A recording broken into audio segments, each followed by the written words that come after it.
I still remember the last message she ever sent me, not because it was long, not because it explained everything, but because it didn't. It was simple, short, like it didn't carry the weight of everything that came before it, and that's what made it hit harder. Because how do you go from talking every day to one final message that feels like nothing? At first I kept rereading it, not because I didn't understand it, but because I felt like there had to be something more hidden in it, some deeper meaning, some explanation between the lines, something that would make it all make sense. But there wasn't. It said just enough to end things and not enough to explain them, and that's what messes with you, because your mind keeps trying to fill in the gaps that they left empty. I kept thinking back to everything before that message, all the conversations, all the moments that felt real, all the things she said that made it seem like we were building something. And then I'd look at that last message again, and it didn't match. It didn't feel like it came from the same person. Because how do you go from consistency to something that feels so detached, so final, without feeling final at all? The hardest part wasn't even what she said, it was what she didn't say. No real explanation, no real accountability, no real closure, just something that closed the door without ever fully acknowledging what was behind it. And that leaves you stuck in a weird place, because you're not just dealing with an ending, you're dealing with questions that never got answers. For a while I wanted to reply, not to argue, not to convince her to stay, just to understand, to ask the questions that were sitting in my head. What changed? When did it change? Was any of it real? But I didn't, because deep down I knew something. If she wanted me to understand, she would have explained it the first time. And that's a hard truth to accept, because it means the silence after that message was intentional, not confusion, not hesitation, a decision. She said what she wanted to say, and everything she didn't say was also part of that choice. After that, the conversation just stopped. No follow-ups, no checking in, no, how are you? Just silence. And silence hits different when you're used to hearing from someone every day. Because now it's not just quiet, it's absence. For a while I kept expecting another message, something more, something that would make it feel complete, but nothing came. And eventually, I had to accept something I didn't want to. That last message was really the last one. And over time, I stopped looking at it like something unfinished. I stopped expecting more, because sometimes closure doesn't come from another person. It comes from accepting what they already showed you, and what she showed me was enough, even if it wasn't explained. I still remember the last message she sent me, not because of what it said, but because of what it meant. It was the end. Not loud, not dramatic, just final. And now I understand something I didn't then. The way someone ends things tells you everything you need to know about how they saw it. So I stopped waiting for another message, stopped looking for more words, because the last one was already saying everything it needed to, just not in the way I wanted. Leave her alone, bro. Not because you stopped caring, but because you cared longer than you should have. You gave her chances when she gave you confusion. You gave her patience when she gave you mixed signals. You showed up consistently while she showed up only when it was convenient. And the hardest part to admit isn't that she didn't choose you, it's that you kept choosing her even when she made it clear you weren't a priority. You stayed solid, you stayed available, you stayed hoping one day she'd wake up and finally see you the way you saw her, hoping one day she'd match your effort, your energy, your care, but she didn't. Not because you weren't enough, but because she was comfortable. She liked knowing you were there. She liked the attention, the validation, the way you made her feel wanted, but she never wanted to give that same certainty back. You weren't her first choice. You were her safety net, her backup plan, her just in case. And staying in that position slowly destroys you. You start questioning yourself, start wondering if you're asking for too much, start lowering your standards just to keep her around. You tell yourself,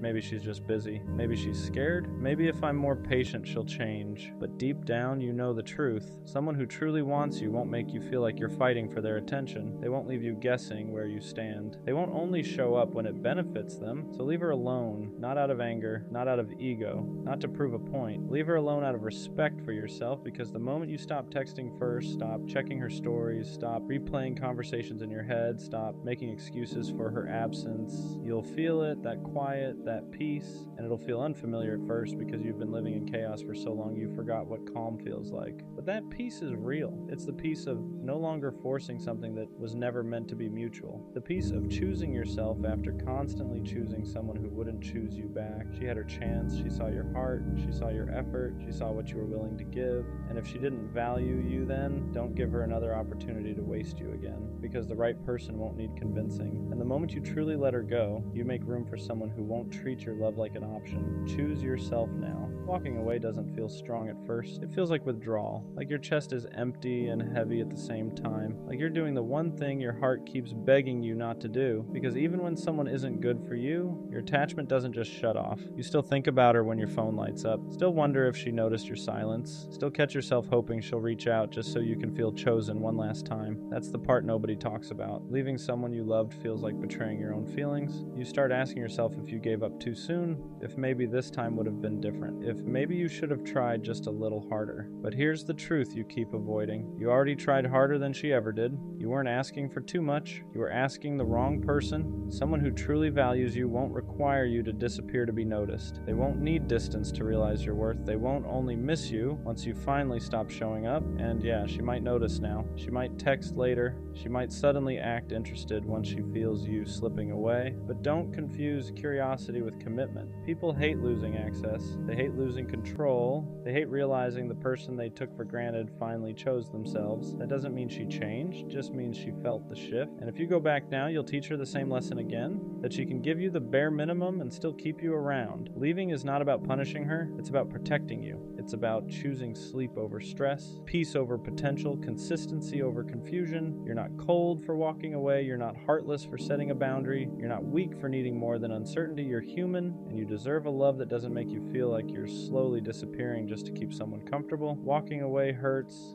but staying where you're not valued hurts longer. And one day, when the noise finally fades, you'll realize you didn't lose her. You found yourself again. Leaving her alone doesn't mean the feelings disappear. It means you finally stop letting those feelings control you. Because the hardest part isn't cutting contact. It's sitting with the silence afterward. It's waking up and realizing there's no good morning text to send, no story to check, no excuse to reach out, just to see how she's doing. Your brain will try to trick you. It'll replay the good moments, the laughs, the nights where it felt real. It'll tell you that maybe you imagined the distance, maybe you were asking for too much, maybe if you just explained yourself better she would have stayed, but you already explained yourself through effort, through patience, through showing up when it wasn't convenient. Love doesn't need translation. If she wanted to choose you, she wouldn't have kept you guessing. She wouldn't have made you feel like your presence was optional. She wouldn't have treated your consistency like something she could always come back to later. You weren't confusing. You were clear. She just wasn't committed. And yeah, it hurts realizing that the person you'd fight for wouldn't even fight for clarity with you. That's when you have to stop romanticizing the potential and start respecting the reality.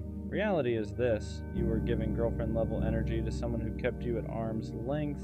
You were loyal to someone who wasn't sure she wanted you at all. Walking away feels unnatural because you're not used to choosing yourself first. You're used to being patient, understanding, giving people time to figure you out while you slowly lose pieces of yourself in the process. But love isn't supposed to cost you your peace. The moment you stop chasing, the moment you stop explaining, the moment you stop waiting for her to finally get it, you reclaim your power. And that scares people who benefited from you staying small. You didn't lose her. You outgrew the version of yourself that was willing to accept half love, and this is only the beginning. And the truth you don't want to admit yet is that leaving her alone feels like you're losing something. Not because she was right for you, but because she became familiar. You got used to waiting. used to hoping, used to reading into crumbs like they were signs. You trained your nervous system to find comfort in inconsistency. So when you finally step back, your body panics before your mind understands. You'll feel restless. You'll feel tempted to break your own boundary. You'll pick up your phone for no reason, scroll, close the app, open it again, just to see if maybe this time she noticed you're gone. And that urge doesn't mean you made the wrong choice. It means you're detoxing from someone who kept you emotionally hungry. Because when someone keeps you half-fed, you start confusing starvation with love. You tell yourself, maybe she just didn't know how much I cared. Maybe if I stayed a little longer, maybe I gave up too soon. But you didn't leave because you stopped caring. You left because you cared too much to keep abandoning yourself. You stayed long enough to know the pattern, the delayed replies,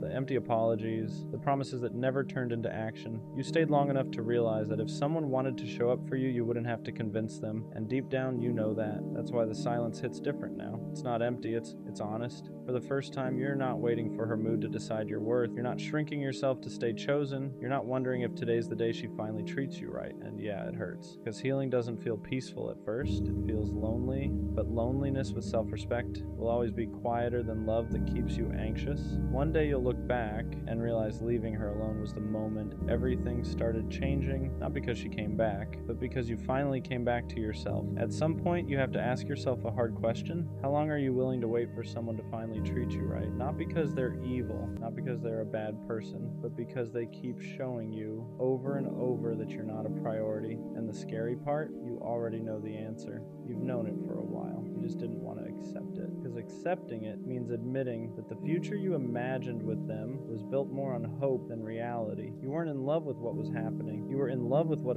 could have happened if they just showed up the way you needed. So you stayed, you waited, you overextended yourself, you gave patience to someone who gave you uncertainty, you gave loyalty to someone who gave you mixed signals, you gave understanding to someone who never tried to understand you, and every time they pulled away, you blamed yourself. Maybe I'm asking for too much, maybe I'm being dramatic, maybe this is just how love is, but love is not confusion. Love is not constantly guessing where you stand. Love is not feeling anxious every time your phone lights up or doesn't. Love doesn't make you feel replaceable. What really kept you stuck wasn't them. It was the version of you that believed walking away meant you failed, but leaving doesn't mean you lost. It means you finally stopped losing yourself, because staying with someone who makes you feel unwanted slowly erodes your confidence in ways you don't notice at first. You stop speaking up, you stop expecting effort, you start accepting bare minimum behavior and calling it maturity. You start shrinking your needs so you don't scare them away, and that's when love stops being love and starts becoming survival. You don't need to be less to be loved. You don't need to be quieter, cooler, easier, more convenient. The right person won't feel overwhelmed by your care. They won't feel annoyed by your presence. They won't treat your love like something disposable. They'll meet you where you are instead of making you feel like you're always asking for too much.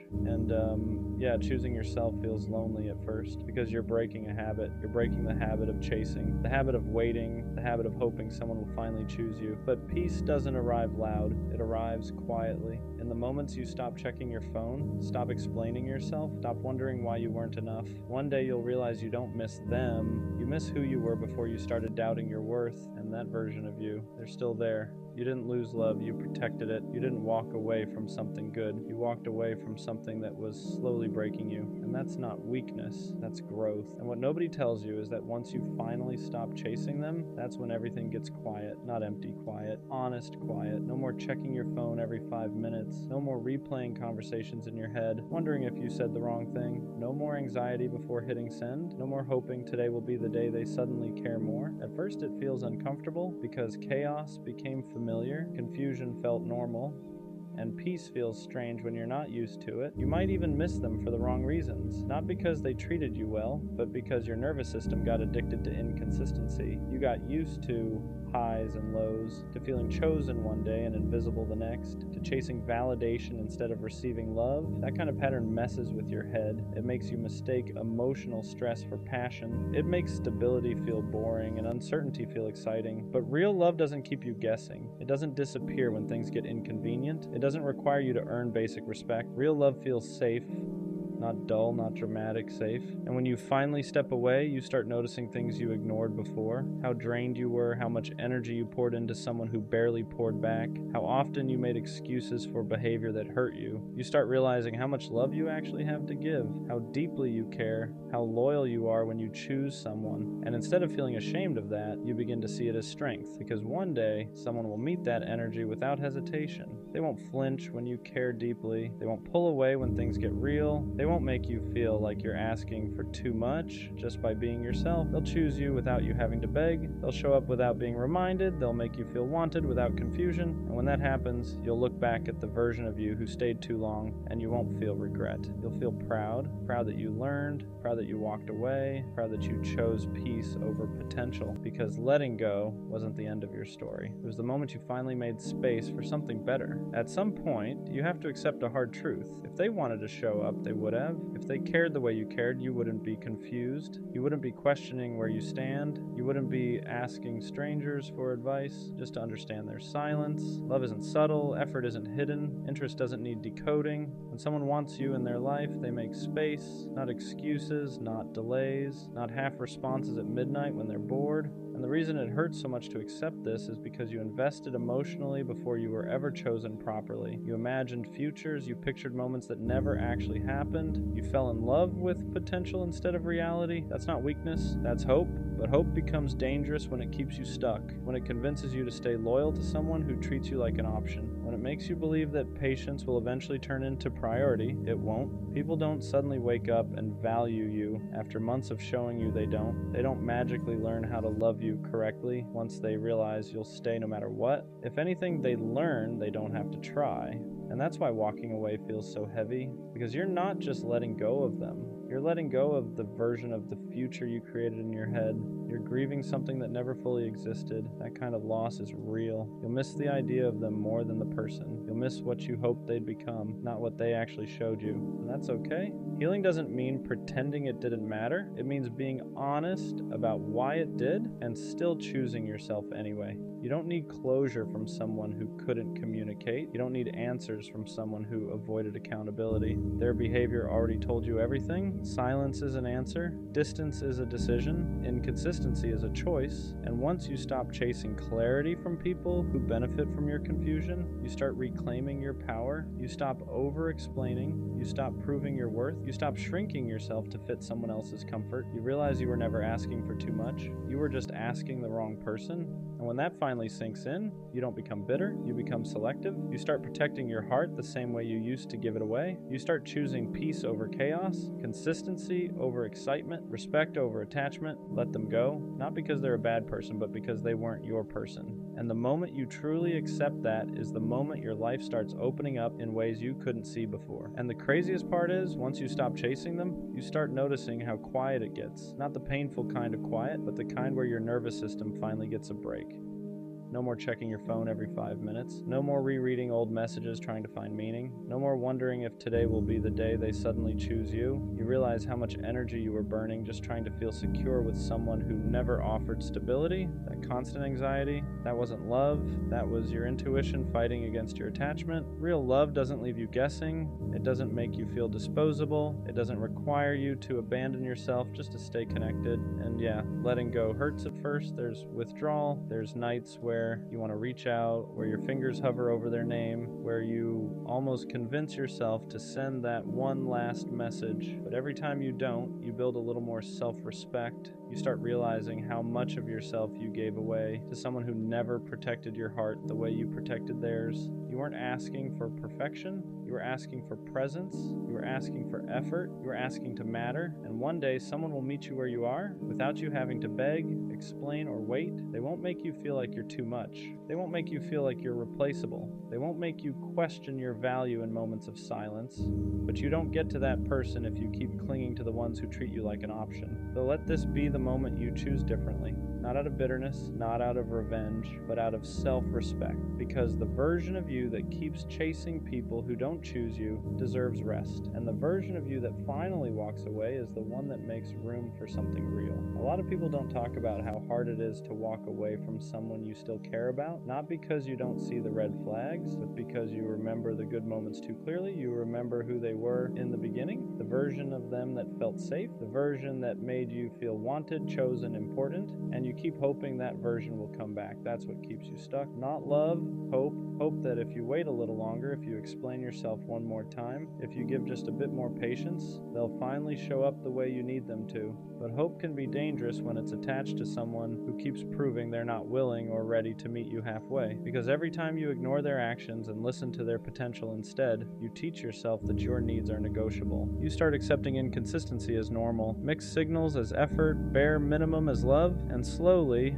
you stop recognizing yourself. You become quieter, more anxious, more forgiving than you should be. You start blaming yourself for their lack of effort. Maybe I asked for too much. Maybe I'm overreacting. Maybe this is just how relationships are. But deep down, you know the truth. Love isn't supposed to feel like constant confusion. It isn't supposed to drain you more than it fills you. And it definitely isn't supposed to make you feel alone while you're still technically with someone. That's when you have to be honest with yourself. Not about how much you love them, but about how much staying is costing you. Because loving someone shouldn't mean losing yourself in the process. And what hurts the most is realizing that you were willing to do the hard things for someone who wouldn't even do the simple ones. You showed consistency, they showed convenience, you communicated your feelings, they avoided uncomfortable conversations, you stayed when things got messy, they pulled away the moment effort was required, and yet you still questioned yourself, you still wondered if you were the problem, if you were asking for too much, if you were expecting love the wrong way. But love isn't complicated like that. People make time for what matters to them. They protect what they value. They don't leave you guessing where you stand. The truth is, some people don't lose you because they don't care. They lose you because they never learned how to care properly. They want connection without responsibility, attention without commitment, love without effort. And you can't teach someone how to show up if they don't want to. That's why leaving isn't weakness, it's self-respect finally getting louder than attachment. It's choosing peace over potential, reality over hope, self-worth over familiar pain. Walking away doesn't mean what you felt wasn't real. It means you finally decided that you are real too. And one day you'll look back and realize that the moment you stopped chasing was the moment your life got quieter, lighter, clearer. Because the right person won't make you feel like love is something you have to earn. They'll choose you without being convinced. You stayed longer than you should have because you believed in what could be, not what actually was. You kept replaying the good moments, convincing yourself they meant more than the silence, the distance, the excuses. You ignored the way your chest felt heavy every time you waited for a reply. You ignored how drained you felt after giving everything and receiving the bare minimum. That wasn't love making you tired. That was imbalance. Real love doesn't leave you anxious. It doesn't make you feel disposable. It doesn't turn your patience into pain. And the hardest truth to accept is that some people are comfortable letting you overextend as long as it benefits them. They don't stop you. They don't reassure you. They just take until one day you finally stop giving. And when you do, they feel it. Not because they miss you, but because they miss the access. That's when they reach out. That's when they suddenly care. That's when confusion turns into regret. But by then, you've already changed. You're no longer begging to be chosen. You're no longer shrinking to fit someone else's emotional limits. You're choosing yourself the way you always wished they would choose you. And that choice, that's where your healing actually starts. At some point, you stop missing them and start missing who you were before you questioned your worth for them, before you reread messages trying to find meaning that wasn't there, or you blamed yourself for someone else's lack of effort. That's when it really hits you. You didn't lose them. You lost yourself trying to keep them. You became quieter. You thought twice before speaking. You downplayed your needs so you wouldn't seem like too much. And the crazy part is they never asked you to do that. You did it because you cared. You did it because you were afraid that being fully you would push them away. But love that only survives when you make yourself smaller was never meant to last. Real love doesn't need you to perform. It doesn't need you to chase. It doesn't make you feel replaceable the moment you stop overgiving. And once you understand that, you stop romanticizing the bare minimum. You stop calling inconsistency mystery. You stop calling neglect space. You stop calling emotional distance busy. You see it for what it really was. Someone enjoying your presence without respecting your heart. That realization hurts, but it also frees you, because now you know you're not asking for too much. You were just asking the wrong person. And the next time someone comes along, you won't beg them to stay. You'll watch how they show up. You'll notice how they choose you without being asked. And if they don't, you'll walk away sooner. Not because you don't care, but because you finally do. And there comes a point where the pain shifts. It's no longer about missing them. It's about realizing how much of yourself you gave gave away, just to keep them comfortable. You start remembering moments where you stayed quiet even though something hurt. Moments where you said, "It's fine," when it really wasn't. Moments where you lowered your standards because you didn't want to seem demanding. You replay conversations in your head and notice how often you explained yourself, how often you justified their behavior, how often you made excuses for why they couldn't show up the way you needed, and that's when it finally clicks. You were never asking for too much. You were asking the wrong person to do what they were never willing to do. You weren't needy. You were neglected. You weren't overthinking. You were being given mixed signals. You weren't insecure. You were emotionally starved. And once you see that, you can't unsee it. You realize how exhausting it was to love someone who only showed up halfway, how draining it was to constantly wonder where you stood with them, how heavy it felt to care more than you were cared for. That kind of love doesn't make you feel safe. It keeps you anxious. It keeps you waiting. It keeps you stuck in a cycle of hoping they'll change while slowly losing yourself. And the saddest part, they benefited from your patience, from your loyalty, from your willingness to stay even when it hurt. You don't get rewarded for suffering in silence. You don't get love by proving how much pain you can tolerate. Love is supposed to feel steady. It's supposed to feel mutual. It's supposed to feel like effort is being met with effort, not excuses. So choosing yourself isn't selfish. It's necessary. It's deciding that you won't keep pouring into someone who leaves you empty. It's realizing that peace feels better than chasing potential that never becomes real. And when you finally choose yourself, you don't become cold. You become clear. Clear about what you deserve. Clear about what you won't accept again. Clear about the fact that the right person won't make you question your value in the first place. After you choose yourself, something strange happens. The noise quiets down. Your phone feels lighter. Chest doesn't feel so tight all the time. You stop waking up with that anxious feeling, wondering if today will be the day they finally show up for you or disappoint you again. You stop checking your phone every 5 minutes, stop rereading old messages, stop trying to decode tone, timing, silence, because you finally understand that love was never supposed to feel like a puzzle, and that's when you realize how much energy you were wasting on someone who was unsure about you while you were sure about them. You were loving from a place of hope. They were loving from a place of convenience. You wanted depth. They wanted access. You wanted consistency. They wanted control without responsibility. And once you step back, you see how one-sided it really was. You notice how you were always the one adjusting, always the one compromising, always the one reaching out first, always the one trying to keep things alive. That's not love, that's survival mode. Real love doesn't make you feel disposable, doesn't make you feel like you're asking for too much just for wanting basic respect. And here's the hardest truth to accept. Potential means nothing without effort. You weren't in love with who they were.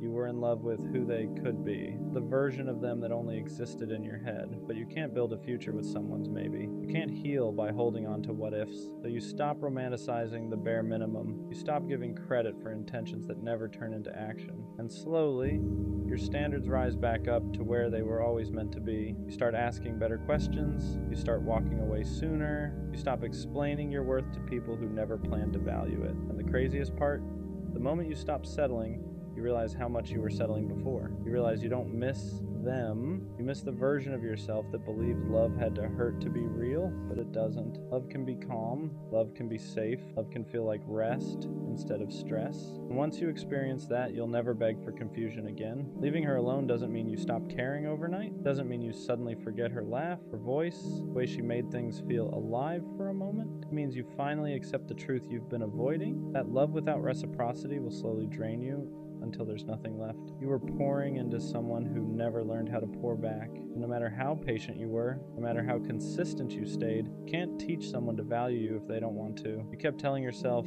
maybe she's just going through something. You made excuses for the missed calls, the late replies, the emotional distance. You told yourself love was supposed to be patient, that real men stay, that walking away meant you didn't try hard enough. But here's the part nobody talks about. There's a difference between being patient and being neglected. There's a difference between loyalty and self-abandonment. And you crossed that line without even realizing it. Every time you texted first, every time you ignored your own gut, Every time you accepted the bare minimum just to keep her close, you taught yourself that your needs came second. You shrank yourself to fit into a space she barely made room for. And that does something to you. It makes you question your worth, makes you wonder why loving someone feels like punishment, makes you think something is wrong with you. And the truth is, you were just loving the wrong person. Leaving her alone is the first time you choose yourself. It's the first time you stop begging for effort and start demanding peace. It's realizing that love isn't supposed to feel like anxiety, confusion, or constant doubt. The right person won't make you question where you stand. They won't make you compete with silence. They won't make you feel disposable. You don't need closure from her. You don't need one last conversation. Her actions already told you everything you needed to know. And as hard as it is, walking away now is what protects the part of you that still believes in real love. Part of you that deserves consistency, reassurance, and effort without having to ask. This isn't about her anymore. It's about you learning that choosing peace is not weakness, it's growth. What hurts the most isn't even losing her. It's realizing how long you stayed when your heart was begging you to leave. It's remembering all the moments you felt small but ignored it because loving her felt bigger than loving yourself. You didn't stay because you were weak. You stayed because you hoped, because you saw potential, because you believed that if you loved hard enough, showed up enough, proved yourself enough, things would change. But love doesn't work like that. You can't love someone into choosing you. You can't be consistent enough to make someone consistent back. You can't sacrifice your peace forever and call it love. At some point, staying becomes more painful than leaving, and that's where you are now. You're gonna have nights where you almost text her, nights where your fingers hover over her name, where your mind starts replaying the good memories and conveniently forgets the pain. You'll miss the comfort of what was familiar, even if it wasn't healthy. That doesn't mean you made the wrong choice. It means you're human. Healing doesn't mean you stop caring. It means you stop going back. And slowly, without even realizing it, things will start to change. You'll wake up one day and notice your chest doesn't feel as heavy. You won't check your phone as much. Her name won't be the first thing on your mind when something good or bad happens. You'll start laughing again, not forced, not distracted, but real. You'll start feeling like yourself again. That's when you'll understand why it had to end. Not because she was evil, not because you were unlovable, but because she wasn't capable of meeting you where you stood. And staying would have cost you parts of yourself you can't afford to lose. One day, someone will choose you without hesitation, without confusion, without making you question your worth. And when that happens, you'll look back and realize leaving her alone was the moment your life finally started loving forward. And listen, there's something nobody really prepares you for after you finally walk away. The quiet, not the peaceful kind at first, the kind where there's no chaos, no waiting on replies, no wondering if today will be the day she finally shows up the way you need her to. That silence can feel uncomfortable because you got used to emotional noise, you got used to the highs and lows, the hope, the disappointment, the cycle, and when it's gone, your mind almost panics like it lost something important. But what it really lost was the stress.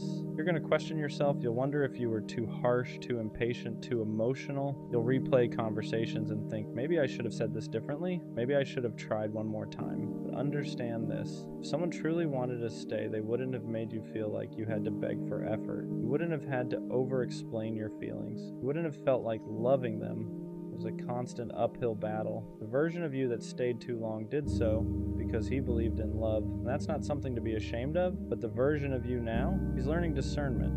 He's learning that love without respect will drain you. That potential means nothing without action. And that choosing yourself isn't selfish, it's necessary. You didn't lose her. You released someone who was blocking the path to someone better, someone who won't confuse consistency with boredom, someone who won't make you feel like an option, someone who won't need reminders of your worth. Right now, it might feel like you're walking alone, but you're not going backwards anymore, and that's everything. And one day, without even realizing it, you're gonna wake up and she won't be the first thought on your mind anymore. Not because you stopped caring overnight, not because what you felt wasn't real, but because you finally gave yourself permission to move forward. The memories won't disappear, but they won't control you either. They'll just be reminders of what you survived, not what you're missing. You'll start to notice how much lighter you feel, how your chest isn't tight every time your phone buzzes, how you're not constantly checking stories, rereading old messages, or wondering why you weren't enough for someone who never knew how to love you properly in the first place. You'll realize how much of yourself you were giving away to someone who kept taking without ever pouring back into you, and that's when it hits you. The problem was never your effort. It was never your heart being too big. It was never you loving too deeply. The problem was that you were offering loyalty to someone who didn't know how to value it. You were offering consistency to someone addicted to convenience. And you were offering real love to someone who only liked the idea of being loved. Walking away wasn't a loss.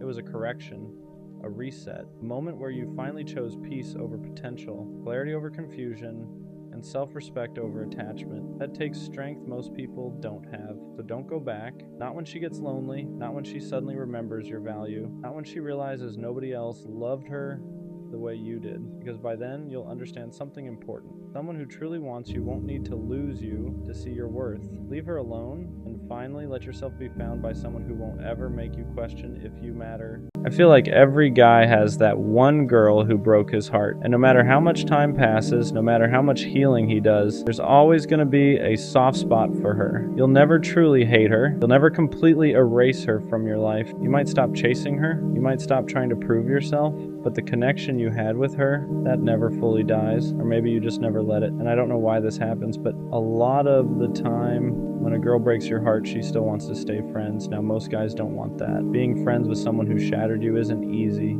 It's confusing, but somehow there's always that one girl where the rules don't apply. No matter how much pain she caused, no matter how much she hurt you, intentionally or not, you still make room for her in your heart. When she texts, you reply, maybe not instantly, but faster than you should. And sometimes, without realizing it, you start putting her above yourself. You're there for her problems, her bad days, her heartbreaks, even when you know deep down that if the roles were reversed, she wouldn't do the same for you.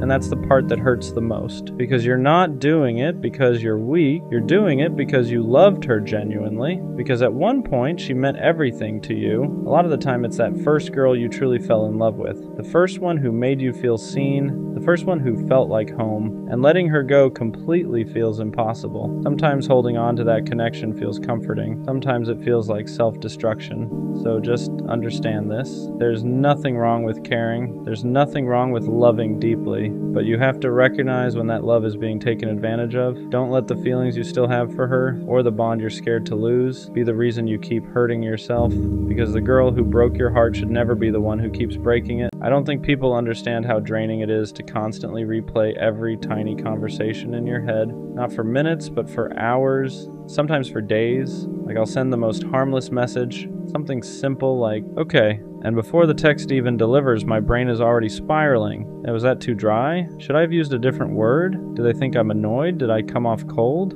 Are they over there wondering what they did wrong? Do they secretly hate me now? And I'll sit there staring at my phone, fighting every urge to send another message to explain myself, but knowing that if I do, I'll just look even more anxious, even more confusing, even more like the version of myself I'm always trying to hide. So instead, I just sit with it. I let the anxiety chew on me for the rest of the day. Let the moment repeat in my mind 100 times, replaying a 2-second interaction like it was some life-changing event. And the worst part, it's never actually about the text. It never was. It becomes proof. Proof that I talk weird. Proof that I'm awkward. Proof that people must get tired of me. Proof that I'm somehow too much and not enough at the same time. Because deep down I'm scared. Scared of being misunderstood. Scared of messing up something good. Scared that one wrong word is all it takes for someone to see the real me and walk away. And it sucks because most people don't think twice about messages. They text, they move on. They don't overanalyze punctuation or tone or emoji choice, or whether their okay sounded passive aggressive.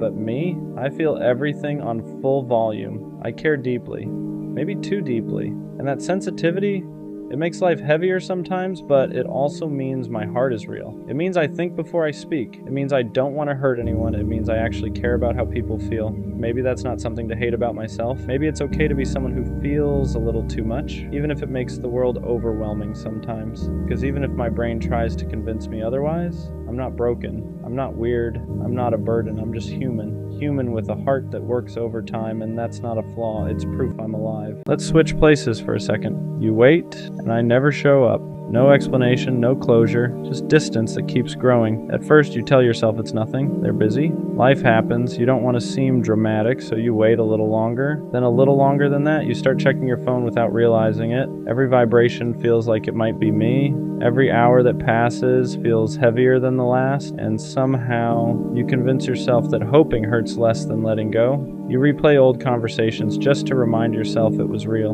You reread messages that once made you feel chosen, even though now they feel empty, like echoes of something that died quietly. You wonder if you said something wrong, if you asked for too much, if being patient somehow turned into being disposable. That's the part no one talks about. The waiting doesn't just hurt, it changes you. It makes you doubt your worth. It teaches you to accept less than you deserve, because at least less feels better than nothing. I waited for you like it was part of my routine, morning, night, every space in between, waiting for your name to light up my screen, waiting for proof that I still mattered to you, waiting for effort you never planned to give, and the hardest truth, deep down, I think you already knew you weren't coming back. You just let me keep waiting anyway. So if we switch roles, maybe then you'd understand the real heartbreak isn't being left, it's being the one who stayed, holding space for someone who had already decided to walk away, because loving someone who disappears teaches you a pain no apology can undo, and hoping for someone who's already gone slowly teaches you how to break your own heart. The worst kind of pain isn't being misunderstood, it's being seen and still getting left behind, because opening up isn't casual. You don't hand your real self to just anyone. You let them in on the stuff you normally keep locked up, the thoughts you argue with at 2 a.m., the fears you laugh off so nobody worries, the way you care so hard it almost feels embarrassing, and for a minute it feels like you finally found someone safe. They read your silence correctly, they hear what you don't say, they look at you like they're not guessing, like they actually know, and that's the part that makes you soften. Then one day, they're gone. No fight,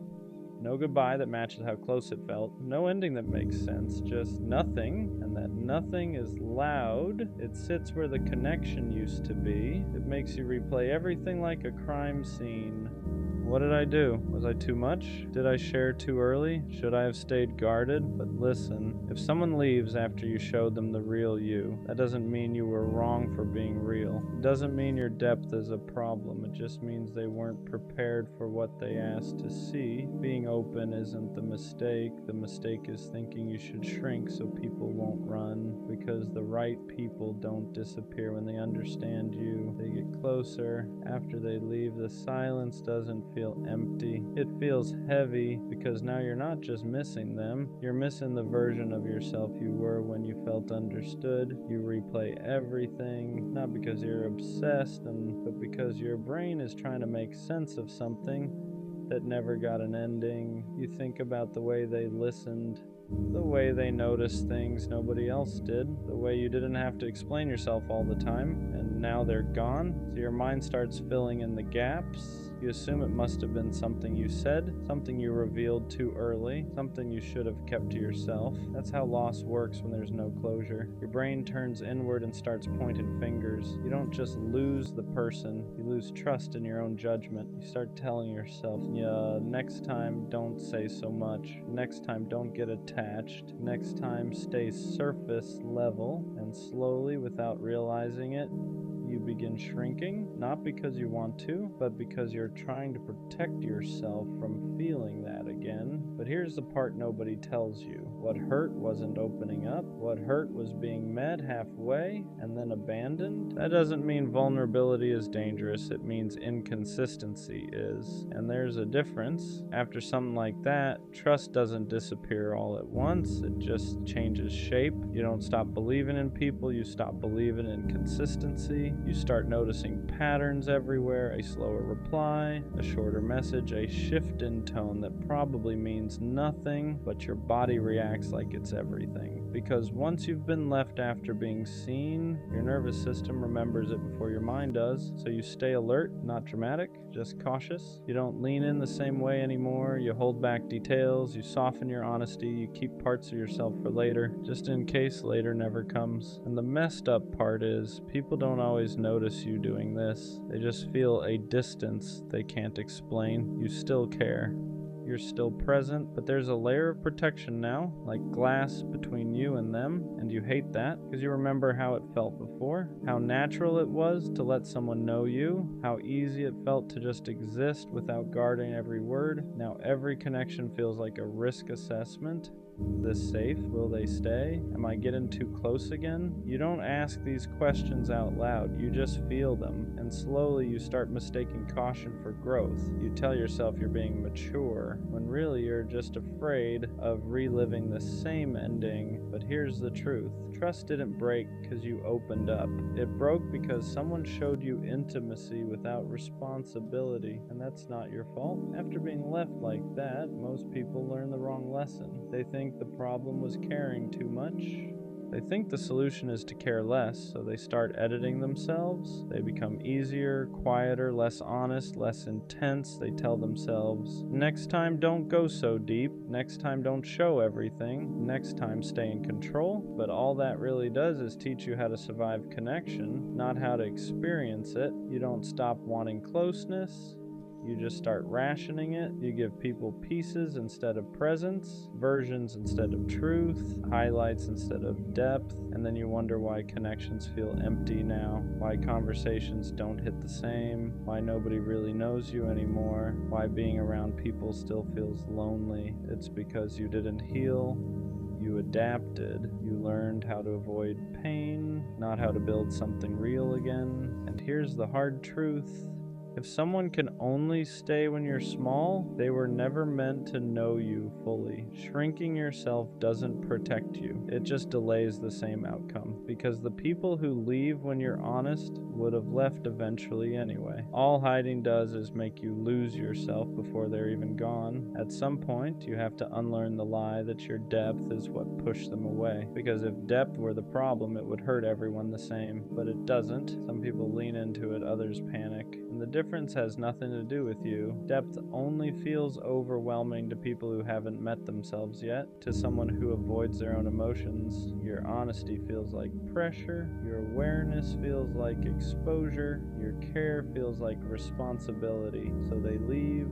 Not because you were too much, but because staying would have required them to show up in ways they weren't ready for. And that's important to understand. You weren't asking for perfection. You weren't asking for forever. You were just asking for presence, consistency, communication, effort that matched the closeness they accepted. That's not intensity, that's basic emotional accountability. But when someone isn't capable of that, they label it as too deep because it's easier than admitting they don't know how to stay. So no, your depth wasn't the problem. The problem was inviting someone into a space they didn't know how to hold. And that doesn't mean you should become lighter. It means you should become more selective. After something like this, a lot of people start punishing themselves without realizing it. They replay the moment over and over, looking for where they went wrong. They tell themselves, I should have seen it coming, I should have known better, I should have protected myself. But that's not growth, that's blame dressed up as reflection. You didn't fail by trusting, you didn't mess up by being open, you didn't lose because you cared, you just encountered someone who could only meet you halfway. And instead of letting that truth land, you turned it inward. You started questioning your instincts, your emotions, your ability to choose people. That's how one loss turns into self-doubt. You don't just grieve the person, you grieve your confidence in yourself, and slowly you start believing that maybe you're bad at choosing, that maybe your judgment can't be trusted. But here's what matters. You didn't misjudge their potential. You misjudge their capacity? Those are not the same thing. Someone can see you, feel close to you, even care about you, and still not be capable of staying. That doesn't mean your instincts are broken. It means you gave someone access before you saw their limits clearly. That's not something to punish yourself for. That's something to learn from without hardening, because the goal isn't to trust less, it's to trust wiser. Opening up again after something like that feels risky, not because you don't want connection, but because you don't want to disappear inside it. You move slower this time, not closed, just intentional. You stop rushing closeness. You let consistency show itself before attachment does. You watch how someone handles honesty, not just how they respond to it, because being open doesn't mean being available to everyone. It means choosing who earns access. You learn that real safety isn't instant chemistry. It's follow-through. It's effort that doesn't fade when things get quiet. It's someone staying curious instead of pulling away. And you stop over-explaining yourself. You don't justify your needs. You don't apologize for caring. You don't chase clarity from people who disappear. Instead of communicate, that's not walls, that's boundaries. You realize you don't need to prove your depth anymore. The right people recognize it without being overwhelmed. And for the first time, opening up doesn't feel like self-abandonment. It feels like alignment. You're still honest, still real, still deep, just no longer handing your heart to people who haven't shown they can hold it. At the end of all this, you start to understand something important. The people who stay don't make you feel confused. They don't disappear when things get real. They don't make you guess where you stand. They don't make you question whether being yourself was a mistake. They stay because they see you, not in spite of it. They don't flinch at your depth. They don't rush you to be easier. They don't treat your honesty like a burden. They meet you with steadiness, not perfection. Not constant intensity, just consistency, and that's how you know. Because real connection doesn't feel like walking on glass. It doesn't make you anxious after silence. It doesn't leave you replaying everything you said. It feels calm, grounded, safe in a way that doesn't need explaining. You stop wondering if you're too much. You stop preparing yourself for disappearance. You stop shrinking to be kept. And you realize something quietly powerful. The people who left weren't proof that you were hard to love. They were proof that you were inviting people into a depth they hadn't earned yet. And that's not something to regret, because being seen was never a mistake. Being honest was never a flaw. Caring deeply was never the wrong move. The right people won't vanish once they understand you. They'll stay because of it. The worst kind of pain isn't being misunderstood. It's being seen and still getting left behind. Because opening up isn't casual. You don't hand your real self to just anyone. You let them in on the stuff you normally keep locked up, the thoughts you argue with at 2 a.m., the fears you laugh off so nobody worries, the way you care so hard it almost feels embarrassing, and for a minute it feels like you finally found someone safe. They read your silence correctly. They hear what you don't say. They look at you like they're not guessing, like they actually know. And that's the part that makes you soften. Then one day, they're gone. No fight, no goodbye that matches how close it felt. No ending that makes sense, just nothing. And that nothing is loud. It sits where the connection used to be. It makes you replay everything like a crime scene. What did I do? Was I too much? Did I share too early? Should I have stayed guarded? But listen, if someone leaves after you showed them the real you, that doesn't mean you were wrong for being real. It doesn't mean your depth is a problem. It just means they weren't prepared for what they asked to see. Being open isn't the mistake. The mistake is thinking you should shrink so people won't run.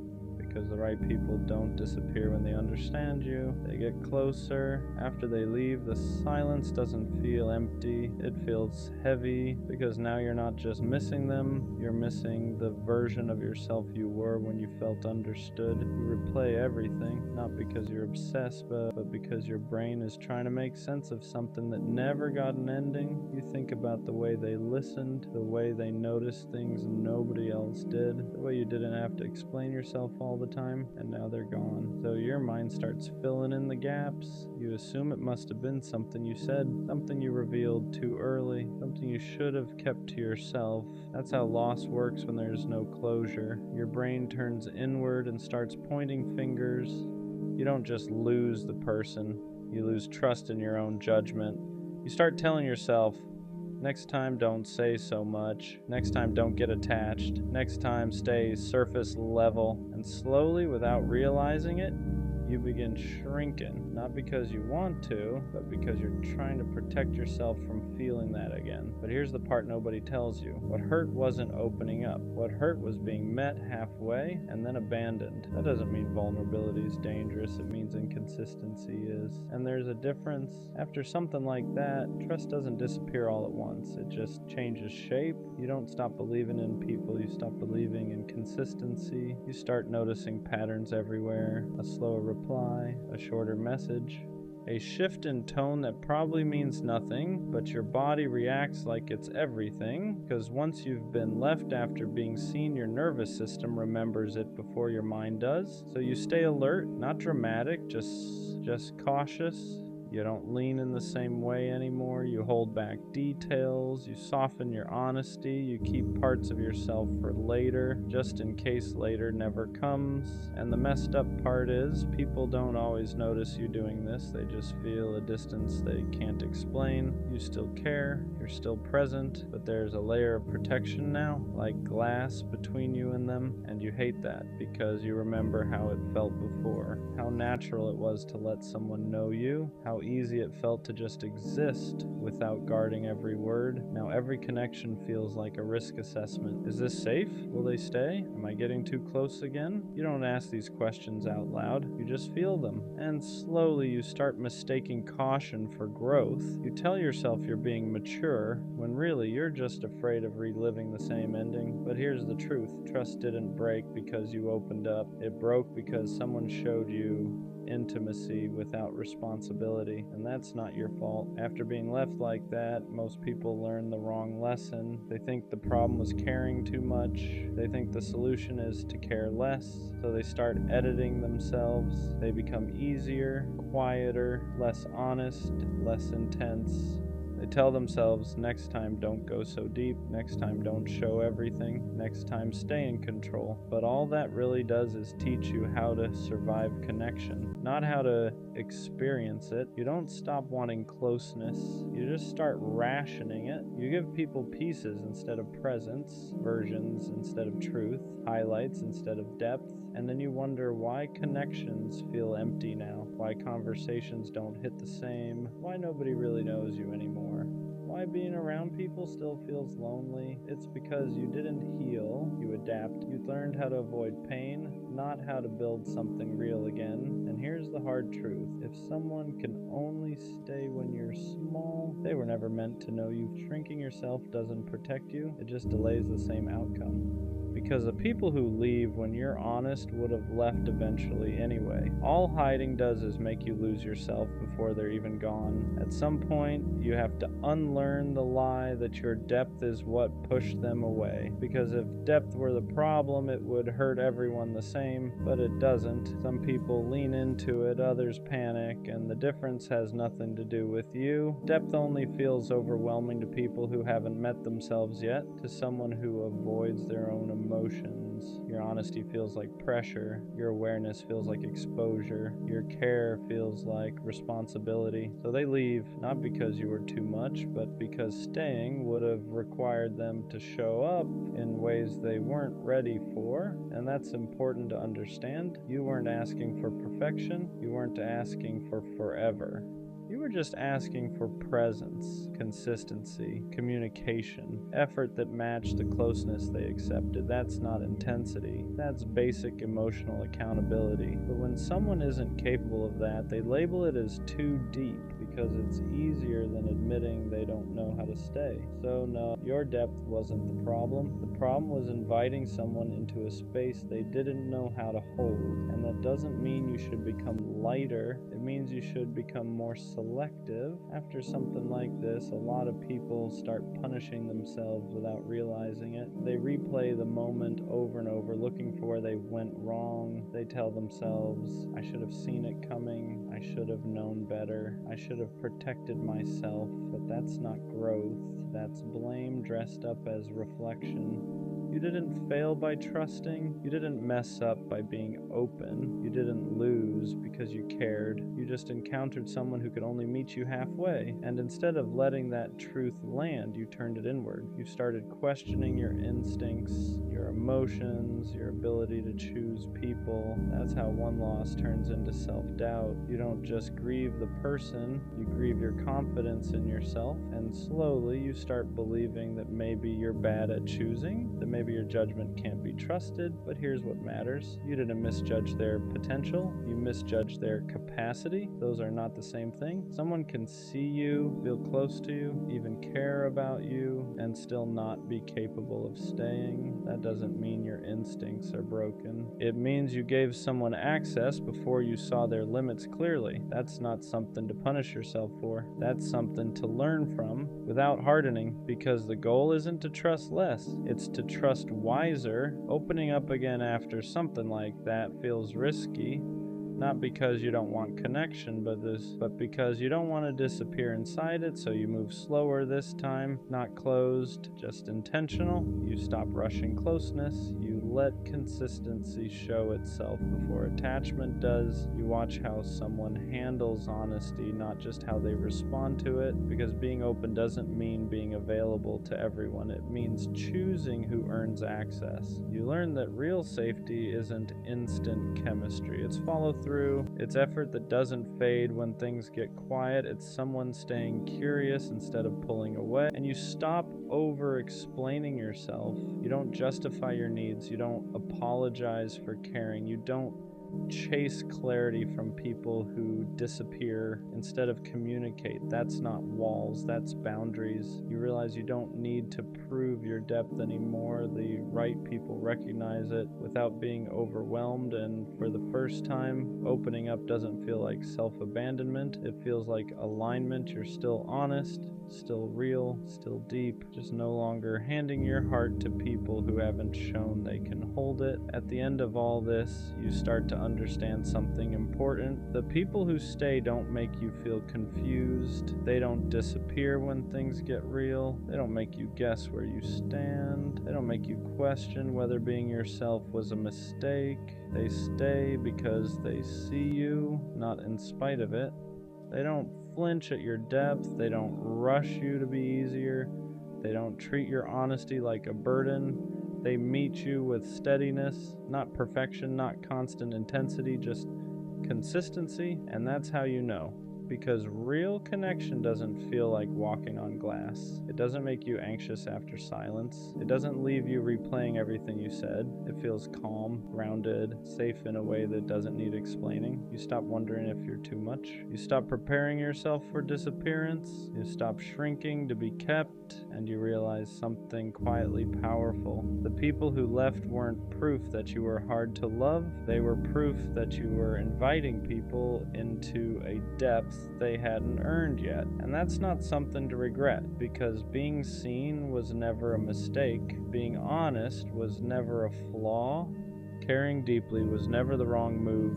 The right people won't vanish once they understand you. They'll stay because of it. I don't know who needs to hear this right now, but you have to let them go. Not because you didn't care enough, not because what you felt wasn't real, but because holding on to something that's already gone is only hurting you more. They're not coming back, and I know that's a hard pill to swallow. It's one of those truths that sits heavy in your chest because part of you is still hoping, still replaying memories, still thinking maybe one day things will go back to how they were. But the truth is, if they wanted to come back, they would have. You wouldn't be sitting here questioning everything. You wouldn't be overanalyzing every small sign. You wouldn't be waiting for a text that never comes. Someone who wants to be in your life makes that clear. They don't leave you guessing, they don't disappear, and expect you to keep the door open forever. Letting go doesn't mean what you had didn't matter. It doesn't erase the memories, the connection, or the time you shared. It just means you're choosing to stop living in the past. You're choosing to stop punishing yourself by holding on to something that no longer exists. And that choice takes strength, even if it doesn't feel like it right now. I know part of you is scared. Scared that letting go means starting over. Scared that you won't feel that way about anyone else again. Scared that this was your one chance at something special. But that fear is lying to you. Life doesn't give you just one opportunity for love, connection, or happiness. It gives you many, but only if you make space for them. The sooner you let go, the sooner you heal. The sooner you stop checking their page, rereading old messages, and asking yourself what you did wrong, the sooner you start moving forward. And moving forward doesn't mean forgetting. It means accepting. It means allowing yourself to grow past this version of your life.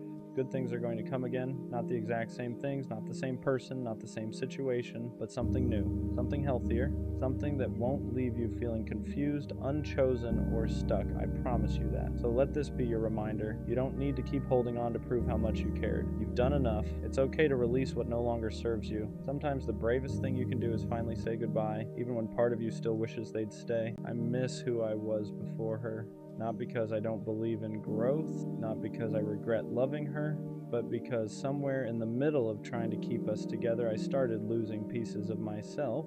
Before her, I was lighter. I didn't overthink texts. I didn't reread conversations searching for hidden meaning. I didn't question whether I was too much or not enough in the same breath.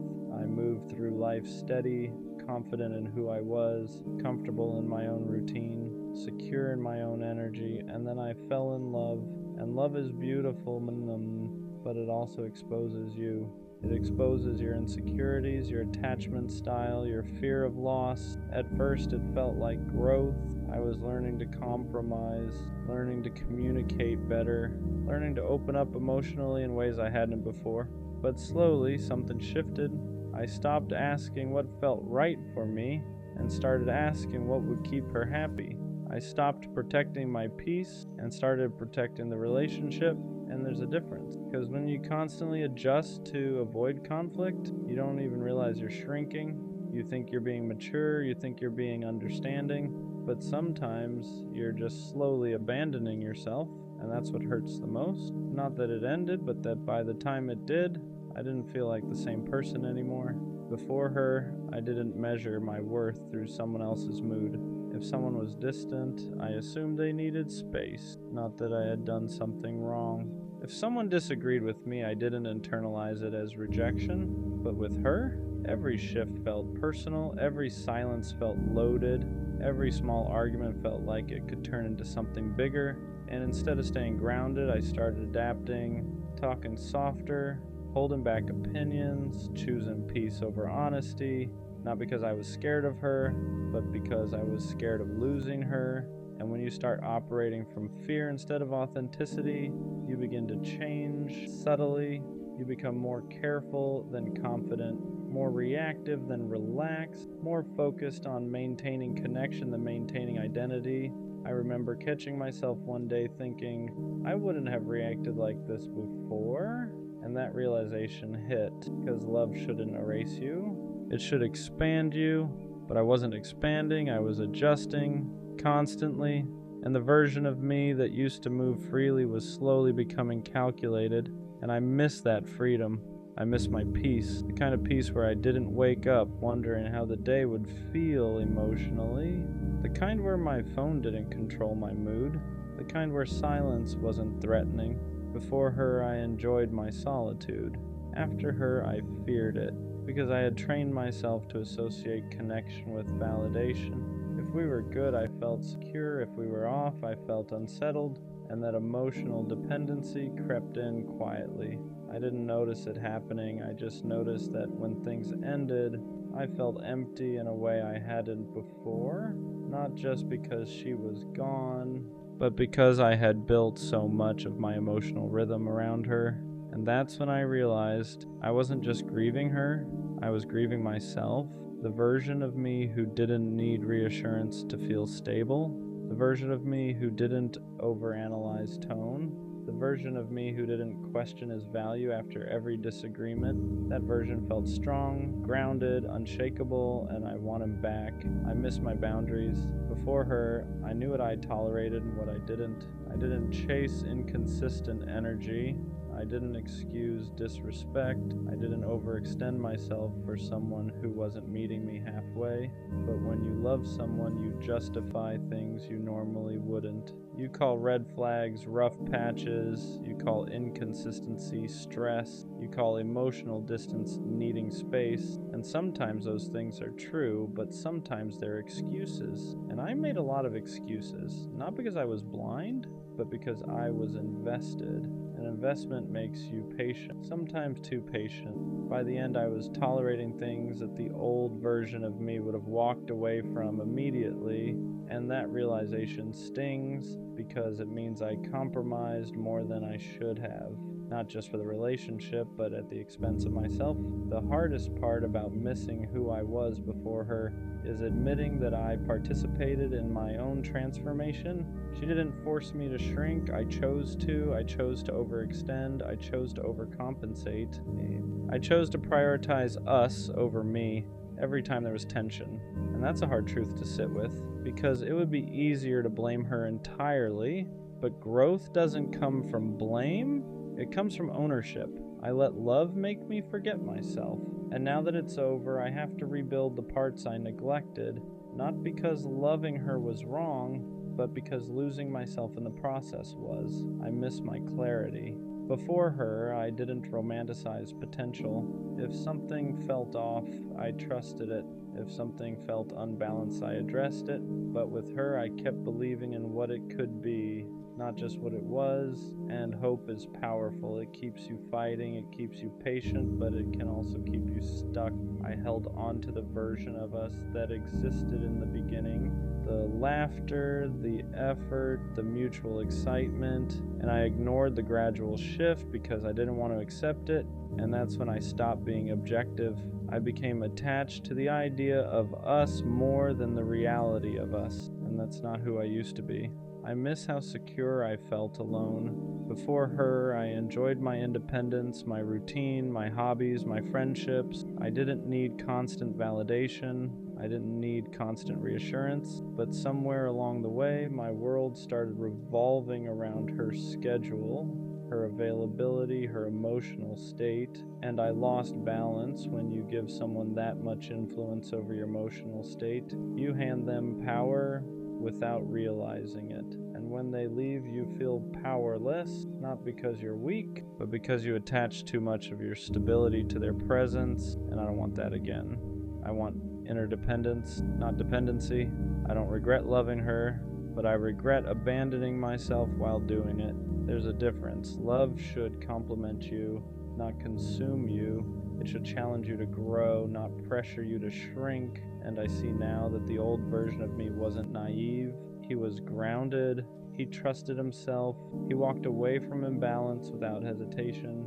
And somewhere in trying to prove I could make it work, I stopped trusting my instincts. That's the part I want back, not the detachment. The discernment, maybe missing who I was before her, is actually part of becoming better than that version. Because now I see my patterns. I see how easily I overextend when I care. I see how quickly I prioritize someone else's comfort over my own. And awareness is powerful. The old me was confident, but this version, he's wiser. He knows how quickly identity can blur inside love. He knows how subtle self-abandonment can be. And next time he won't lose himself trying to hold something together. I miss who I was before her. But maybe I'm not supposed to go back. Maybe I'm supposed to rebuild, stronger, more self-aware, more balanced. I don't want the version of me who never loved deeply. I want the version who loves deeply without disappearing, who commits without compromising identity, who stays loyal without neglecting himself. She changed me, but she didn't ruin me.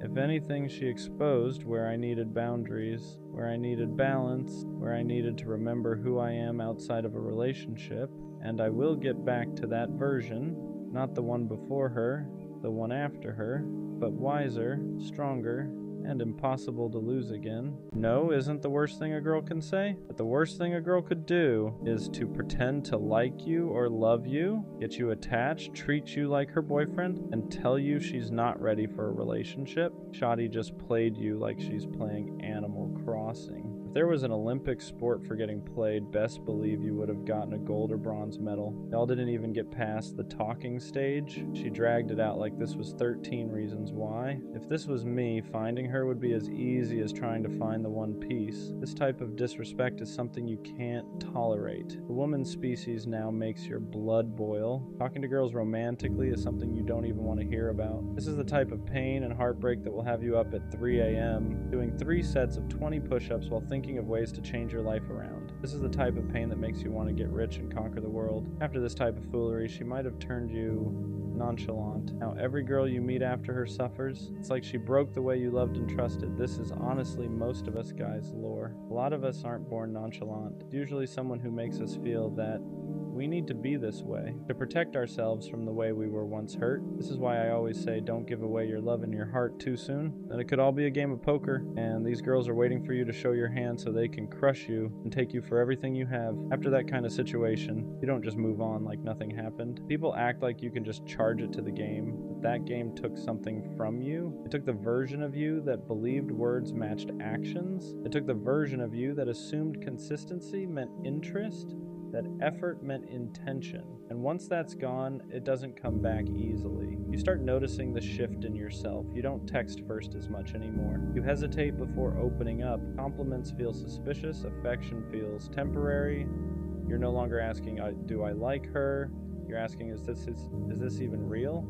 And that question follows you into every new connection, even with people who haven't done anything wrong. That's the unfair part. One person plays with your feelings, and suddenly everyone after them has to deal with the damage. You become guarded, distant, almost emotionally lazy, not because you don't care, but because caring once cost you too much. You learn that giving your heart too early can turn into a lesson you never asked for. And late at night, that's when it really hits. When the distractions are gone, when you're alone with your thoughts, that's when the anger shows up, not just at her, but at yourself, for ignoring the red flags, for believing potential instead of patterns, for staying when deep down something felt off. That anger fuels change, but it can also harden you if you're not careful. A lot of guys turn that pain into motivation. Gym sessions at ungodly hours, obsessing over goals, wanting to level up in every area of life. And while growth is good, it's important to recognize where it's coming from. Are you improving because you want more for yourself? Because you're trying to prove you were worth choosing? That experience becomes part of your story, your lore, not to victimize you, but to explain why you move the way you do now, why you don't fall as fast, why you keep your guard up, why you test people before trusting them. You weren't born this way. Someone taught you to protect yourself, and the real lesson isn't to stop loving.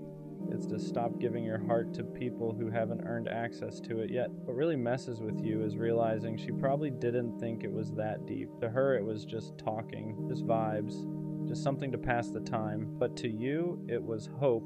It was imagination. It was planning things in your head you never even said out loud. And that imbalance is where the damage happens. One person is casually passing time, the other is slowly building attachment. You replay moments looking for answers.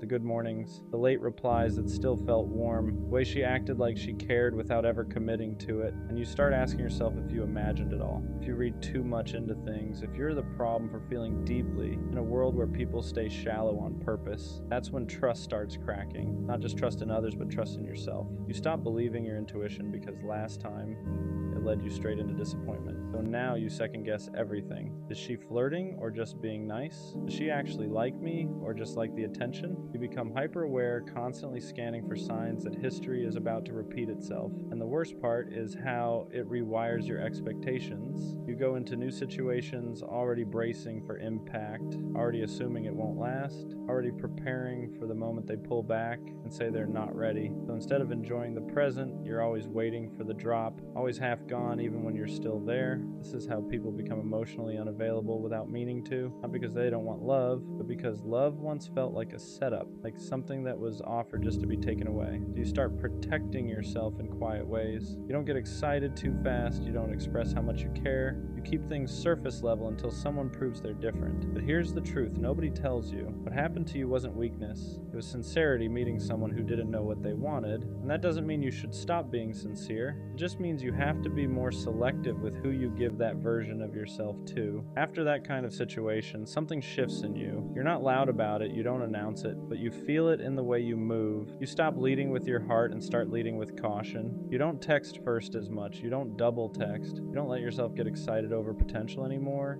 You tell yourself it's maturity, but deep down, it's fear wearing a calmer face. You start believing that caring less is safer, that being detached is smarter, that if you never let anyone get too close, they can't pull the rug from under you again.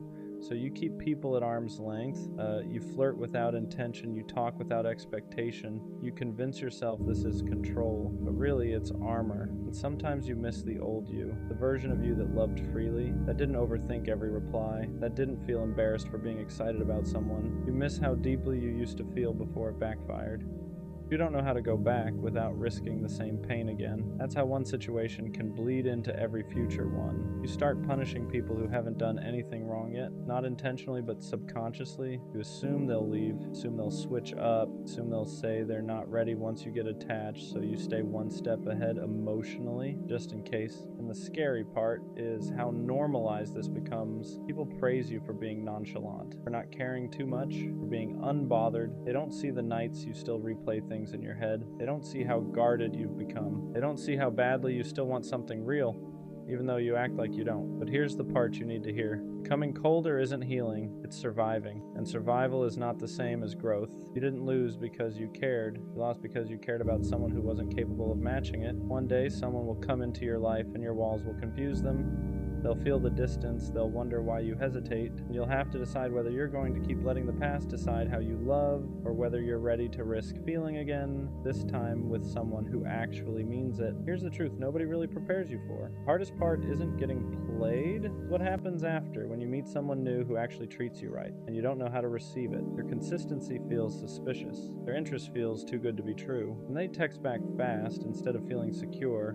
Your mind starts asking, what's the catch? Because your brain remembers patterns, remembers how attention turned into attachment, and attachment turned into disappointment. So now every good thing feels temporary. You don't relax into love anymore, you brace for impact. You're always waiting for the switch up, the moment they pull away, the moment they say they're not ready, the moment you realize you were just another phase to them. And it's exhausting, because part of you wants to love again the way you used to. Fully, honestly, without holding back. But another part of you is screaming not to, telling you that being vulnerable is dangerous, that letting someone see you is how you get hurt, so you stay halfway in, halfway out. Enough to not be alone, but not enough to be devastated again. That's why you start confusing peace with boredom. Healthy love feels quiet compared to chaos. There's no guessing games, no mixed signals, no emotional roller coaster. And because you got used to inconsistency, stability feels unfamiliar, almost wrong. You catch yourself thinking, why isn't this hurting? Why am I not anxious? And that's when you realize how much damage was done, but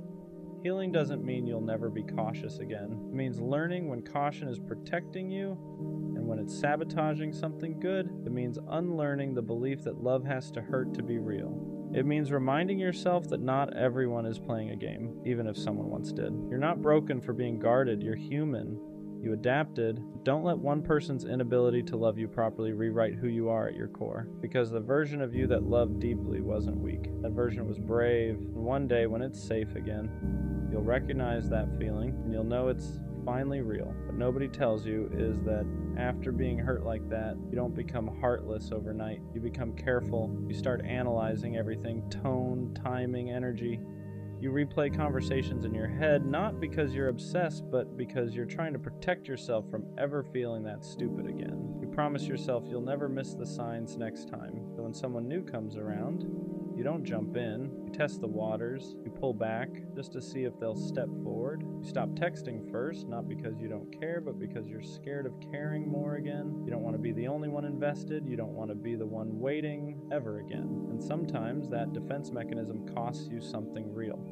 The person in front of you isn't the one who hurt you. They're not playing games, they're not keeping you around for attention. They're just trying to get to know you, but your heart doesn't know the difference yet. It's still in survival mode. You might even catch yourself pushing them away emotionally, acting distant, acting unbothered, acting like you don't care as much as you actually do, because caring openly once led to pain, and you don't want to relive that lesson. You tell yourself you're just being smart now, more mature, more controlled. Deep down, there's a part of you that misses loving without fear, and that's the conflict. You want connection, but you don't want to bleed for it. You want intimacy, but only if it doesn't cost you your peace. So you move slow, you keep walls up, you tell yourself if it's meant to be, they'll stay. And if they leave, at least you didn't give them everything. Just know this. Healing isn't about rushing back into who you were before. It's about choosing who you want to be now. Someone wiser, someone more aware, but still open, still capable of real love. Because the goal was never to become cold, it was to stop giving your warmth to people who couldn't handle it. Here's the truth.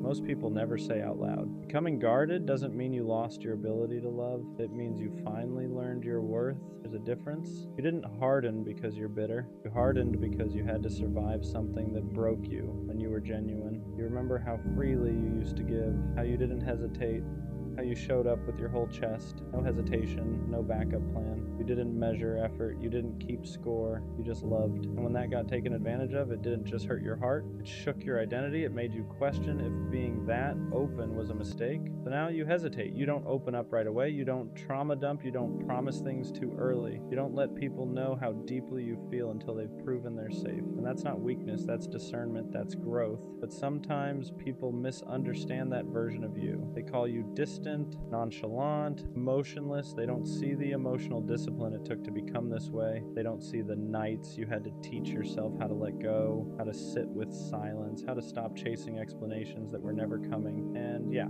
it gets lonely sometimes because not everyone has the patience to get past your walls.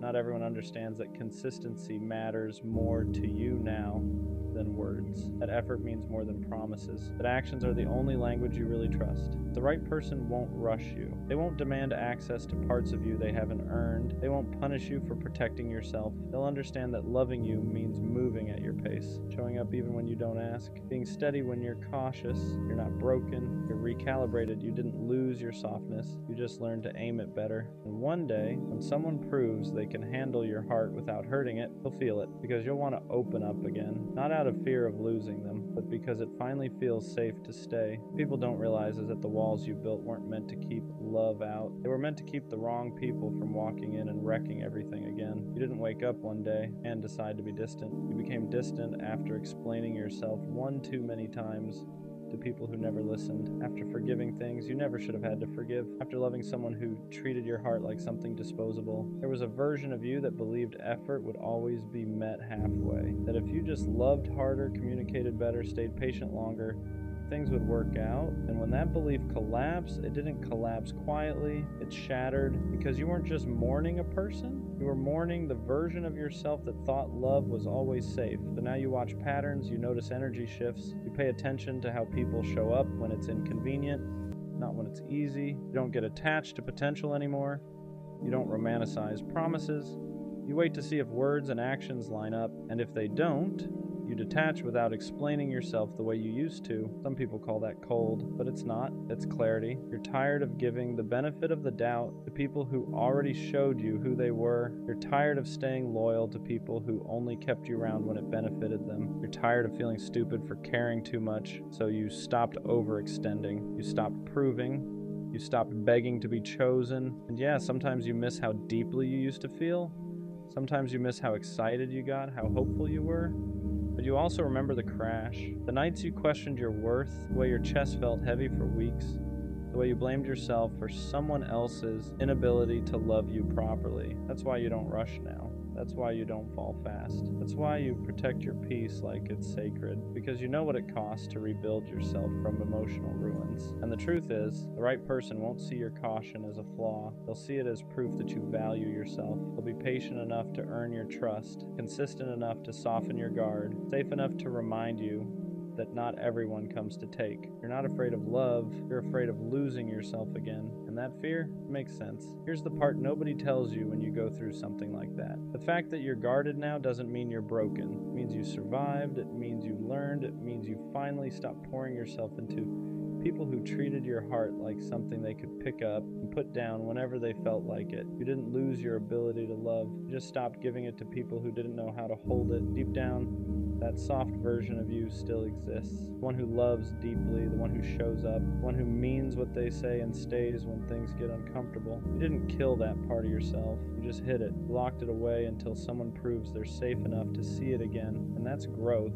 because love isn't about giving everything immediately anymore. It's about watching how someone treats your time, your effort, your vulnerability. It's about noticing if they stay consistent when there's nothing to gain, if they choose you when it's inconvenient, if they respect your boundaries instead of testing how far they can push them. You're not asking for perfection now. You're asking for honesty, for effort that doesn't disappear, for reassurance that doesn't feel forced, for a connection that doesn't make you feel anxious, confused, or small. And the right person won't make you feel like you have to guard yourself forever. They won't rush you. They won't pressure you to open up faster than you're ready. They'll understand why you hesitate, why you question, why you move slower than before, because they won't see your past as baggage. They'll see it as context. One day, someone will come into your life, and instead of triggering your fears, they'll quiet them. Instead of making you overthink, they'll bring peace. Instead of making you feel like you have to protect yourself, they'll make you feel protected. Until then, it's okay to choose yourself. It's okay to walk away faster. It's okay to protect your heart. You're not cold. You're not heartless. You're just done bleeding for people who never planned to stay. And when love comes again, it won't break you, because this time, you know your worth.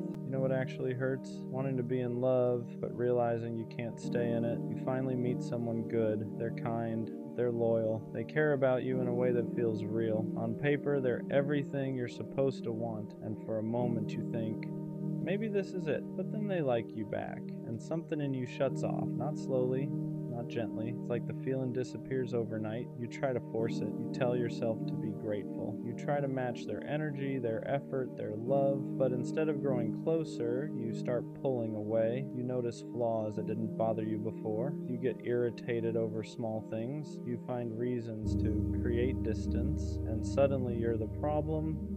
On the outside, it looks like you're sabotaging something good, like you're avoiding someone who treats you right. But inside, it feels worse than that. It feels suffocating, because even when you try to stay, it feels like you're trapped in something you can't feel the way you're supposed to.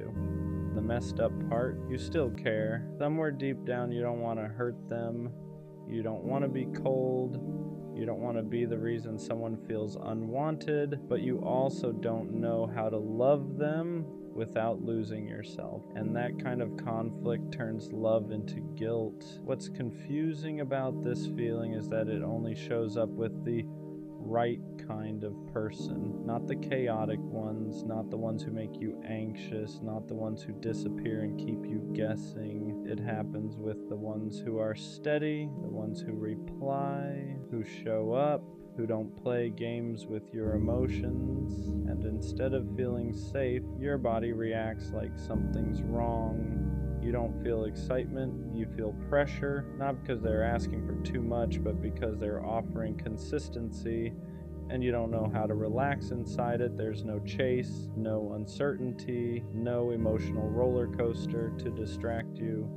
So your mind starts searching for escape routes. You tell yourself you're bored, that the spark is gone, that something feels off, and even if you can't explain why. But deep down, it's not disinterest, it's unfamiliarity, because when you're used to love being unstable, peace can feel empty. And when you're used to earning affection, being chosen freely can feel undeserved. So instead of leaning in, you pull away, you create distance so you can breathe again, not because they're hurting you, but because closeness is touching something unhealed. And that's the part nobody prepares you for.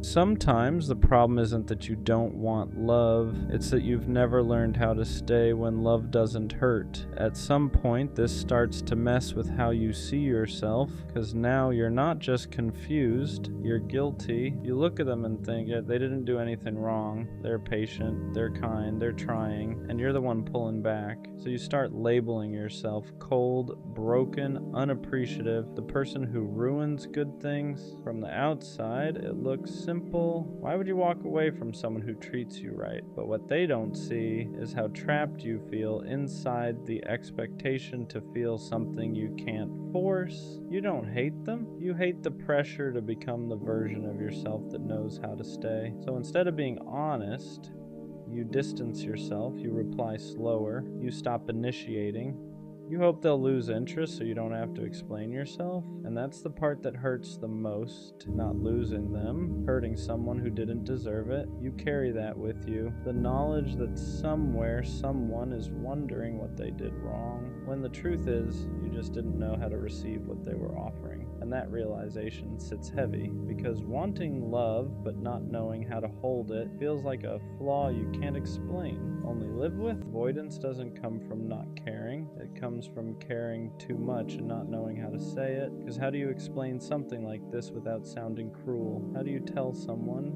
you're good to me, but I don't feel what I'm supposed to feel? There's no gentle way to say that. So instead of explaining, you disappear emotionally. You convince yourself silence is kinder.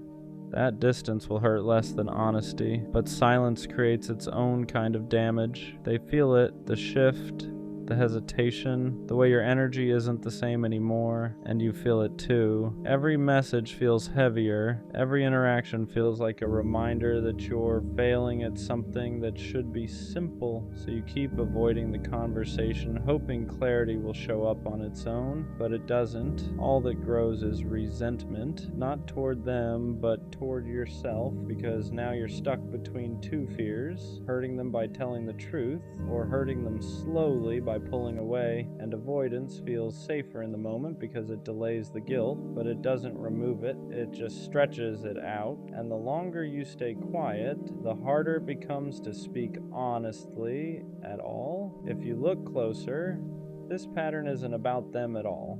It's about what closeness brings up in you, because real healthy affection doesn't distract you from yourself. It brings you face to face with things you buried, old fears, old wounds, old beliefs about what love costs. When someone is consistent, there's nowhere to hide. You can't blame mixed signals, you can't blame distance, you can't blame uncertainty. All that's left is you, and the part of you that learned early on that love comes with pressure. Pressure to be enough, pressure to stay, pressure to not mess it up. So your system does what it learned to do best. It pulls away before it can fail. Avoidance isn't rejection, it's self-protection. You're not running from them, you're running from the version of yourself that feels exposed when someone chooses you fully. Because being wanted means being seen. And being seen means being vulnerable in ways you never learned were safe. So your mind flips the switch, you call it disinterest, you call it boredom, you call it not feeling it, but underneath all of that is fear, not of losing them, but of losing control. Eventually a realization starts to creep in. This isn't about love failing, it's about healing that hasn't happened yet. Because when someone offers you something real, it presses on the places you never finished healing, not because they're doing anything wrong, but because closeness exposes what avoidance kept quiet. Love asks questions you've been dodging. It asks you to be present. It asks you to trust consistency. It asks you to stay when things feel uncomfortable instead of dramatic. And if your past taught you that love comes with loss, your body reacts before your mind can explain it. So instead of leaning in, you shut down, not because you don't care, but because caring activates fear, fear of dependency, fear of responsibility, fear of becoming someone who needs another person, because somewhere along the way, you learned that needing someone meant giving them the power to hurt you. So when love shows up calm and steady, your nervous system mistakes it for danger, and you don't realize what's happening until later, after you've already pulled away, after you've already created distance, after you've already blamed yourself. But this moment matters because once you see that this isn't disinterest, it's unhealed fear, you stop calling yourself broken, you start calling it what it is, a signal. Once you see the pattern, something changes, not overnight, not perfectly, but you stop running on autopilot. You start noticing the moment your body wants to pull away, the urge to detach, the instinct to create distance the second things feel real, and instead of obeying it immediately, you pause. You ask yourself, am I actually uninterested? Or am I uncomfortable? That question alone changes everything, because discomfort isn't a red flag, it's a signal. It tells you something important is happening. something unfamiliar, something that requires presence instead of escape. So instead of disappearing, you stay a little longer. You don't force feelings, you don't fake certainty. You just allow yourself to exist inside the discomfort without punishing it. You start choosing honesty over avoidance, not brutal honesty, gentle honesty. I'm confused, I'm scared, I don't know what I'm feeling yet. And for the first time, connection doesn't feel like a trap. It feels like practice. Practice staying, practice communicating, practice letting someone see you without immediately taking that away. You realize something important here. You don't have to feel everything at once. You don't have to be sure. You just have to stop abandoning yourself the moment love asks you to be present. At the end of all this, you start to understand something clearly. Love was never the problem. Fear was. Fear was the thing turning care into pressure. Fear was the thing making peace feel boring. Fear was the thing convincing you that pulling away was safer than staying. When fear stops leading, love feels different. It's quieter, slower, less dramatic. It doesn't hit like chaos. It doesn't demand certainty right away. It doesn't make you feel trapped. It gives you space to exist without disappearing. Real love doesn't ask you to force feelings. It doesn't punish confusion. It doesn't make you feel like you're failing for needing time. It lets you grow into it, and when you stop running, you realize something important. Caring doesn't mean losing yourself. Staying doesn't mean being stuck. And choosing someone doesn't mean giving up control. It just means you're present. You're allowed to learn how to love differently than you were taught. You're allowed to take it slow. You're allowed to feel unsure without self-sabotaging.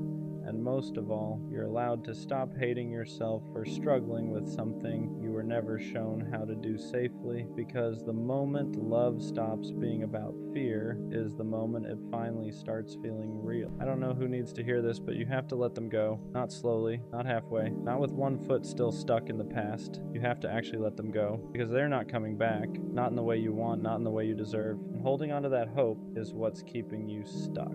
That's the hardest part to accept. Not the loss itself, but the finality of it. The idea that the version of them you're waiting for doesn't exist anymore, or maybe it never did. You keep replaying memories, rereading old messages, telling yourself that if you just wait a little longer, they'll realize what they lost, that they'll come back changed, more sure, more ready. But the truth is, if they wanted to come back, they would have already. Letting go feels like betrayal, like you're giving up on something that once meant everything to you. It feels wrong to stop caring when you cared so deeply for so long. Your mind keeps fighting it, saying just one more day, just one more chance, just one more sign. But every extra day you hold on is another day you delay your own healing. You don't let go because you stop loving them. You let go because loving them is costing you yourself, your peace, your sleep, your confidence, your ability to be present. You've been living in a constant state of waiting for a text, waiting for clarity, waiting for closure that isn't coming, and that waiting has slowly been draining you. Here's what nobody tells you. Closure doesn't always come from a conversation. Sometimes closure is realizing that silence is the answer, that their absence is the explanation, that the confusion you feel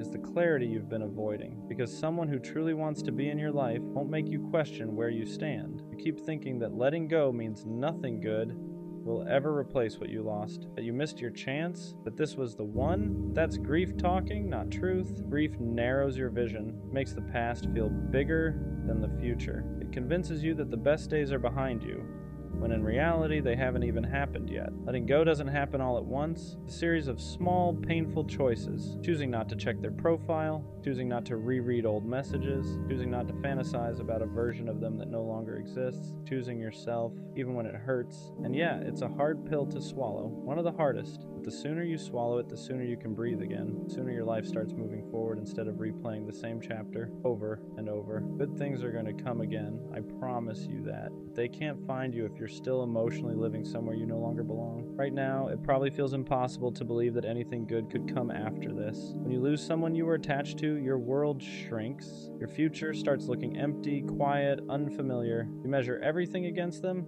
Every laugh feels weaker. Every conversation feels forced.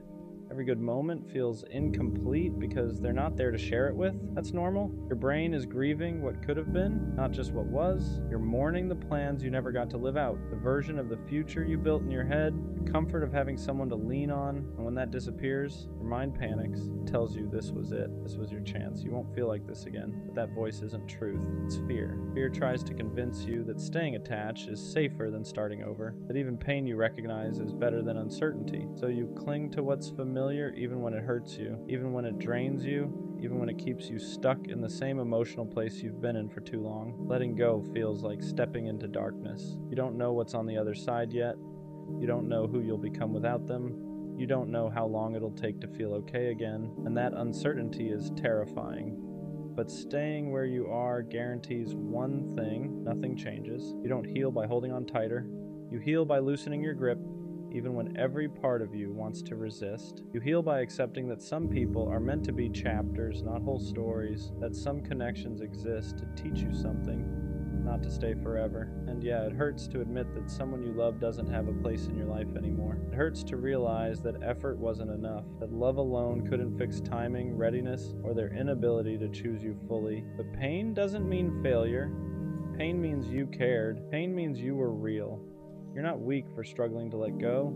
You're human. But don't confuse holding on with loyalty. Don't confuse waiting with strength. Sometimes the bravest thing you can do is walk away from something you still want because you know it's no longer good for you.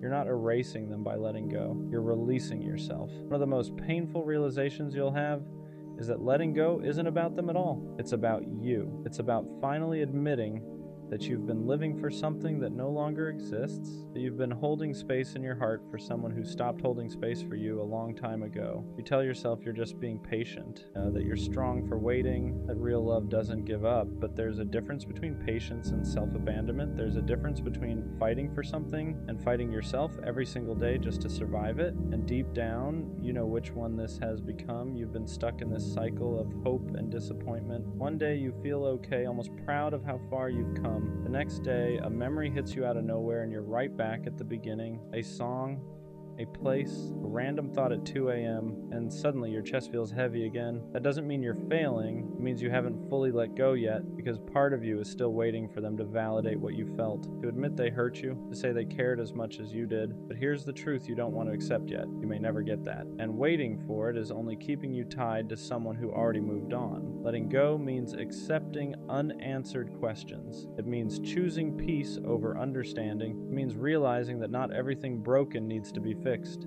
Some things just need to be released, and that's uncomfortable because your heart wants certainty, wants meaning, it wants closure wrapped in a conversation that makes everything make sense. But sometimes closure is recognizing that someone's inability to choose you is the answer, that their silence, their distance, their inconsistency already told you everything you needed to know. You just weren't ready to hear it yet. You didn't imagine the connection. You didn't make it all up. What you felt was real. But real feelings don't guarantee a real future, and holding on to that distinction is one of the hardest lessons you'll ever learn. You're not behind for struggling with this. You're not weak for missing them, but you are allowed to stop suffering for someone who isn't suffering without you. There comes a moment where you have to be honest with yourself about what you're really holding on to. Is it them, or is it the version of them you created in your head? The version that would have changed, the version that would have stayed, the version that would have finally chosen you the way you needed, because most of the time, that's what keeps you stuck. Not reality, but imagination. You fell in love with potential, with what could have been. If things were different, if timing was better, if they were more emotionally available, if they wanted the same future you did. But you can't build a life on ifs, and you can't heal while you're still negotiating with the past. Your heart keeps saying just a little longer. Your mind keeps saying maybe one more chance. But your body is exhausted, tired of carrying the weight, tired of the anxiety, tired of waking up every day with the same ache in your chest. That's your sign. Not everything that hurts is meant to be held on to. Letting go doesn't mean you pretend it didn't matter. It mattered deeply. That's why it hurts. But there's a difference between honoring what you felt and imprisoning yourself in it. You're allowed to acknowledge the love without chaining yourself to the loss. And here's something important. Moving on doesn't mean you'll forget them. You won't. Certain people leave marks on us, but those marks don't have to control where we go next. They can be reminders instead of wounds, lessons instead of anchors. Right now you're still looking backward, trying to make sense of something that already ended, but life doesn't unfold in reverse. There are people you haven't met yet, versions of yourself you haven't grown into yet, moments that will make this pain feel smaller in comparison. You just can't see them because you're still standing in the doorway of what it was. Letting go is choosing to step forward even when your legs are shaking, even when you're scared of what's next, even when you don't feel ready, because staying where you are is hurting you more than leaving ever could. One of the hardest things you'll face once you start letting go is the emptiness it leaves behind. Not just emotional emptiness, but routine emptiness. They used to be part of your day, someone you talked to when something good happened, someone you leaned on when things went wrong. And now there's this silence where their presence used to be. That silence can feel unbearable at first.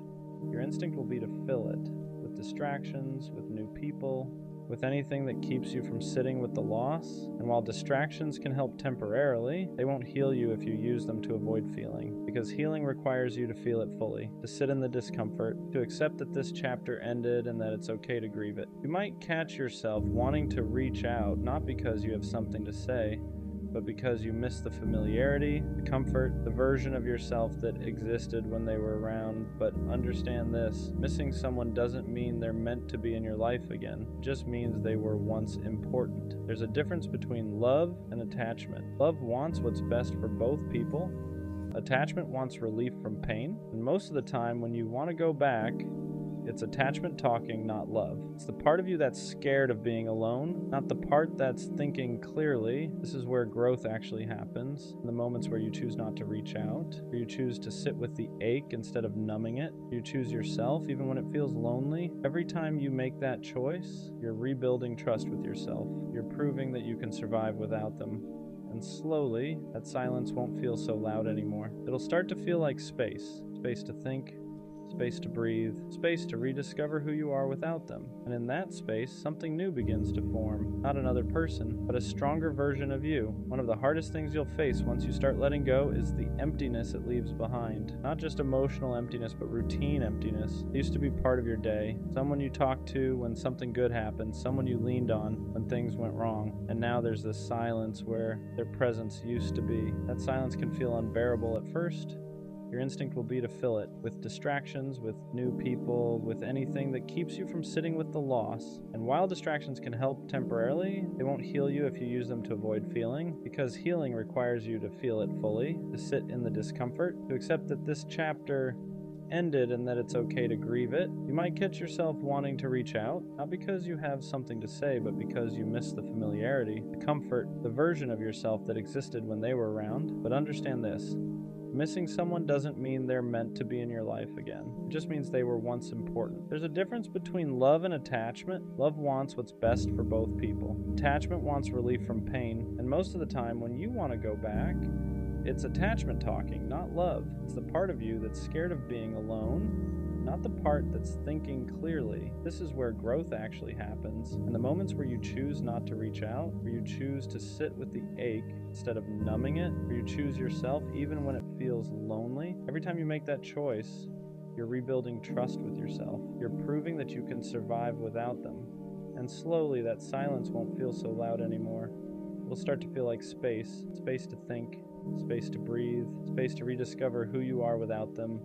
And in that space, something new begins to form, not another person, but a stronger version of you. Eventually you start noticing small shifts, not dramatic ones, nothing that feels like a movie moment, just quiet changes. You wake up and they aren't the first thought in your head anymore. You go a few hours without checking your phone. You laugh at something and realize it didn't immediately remind you of them. And for a second you feel guilty for that. Like moving forward means erasing what you had. It doesn't. Healing isn't linear.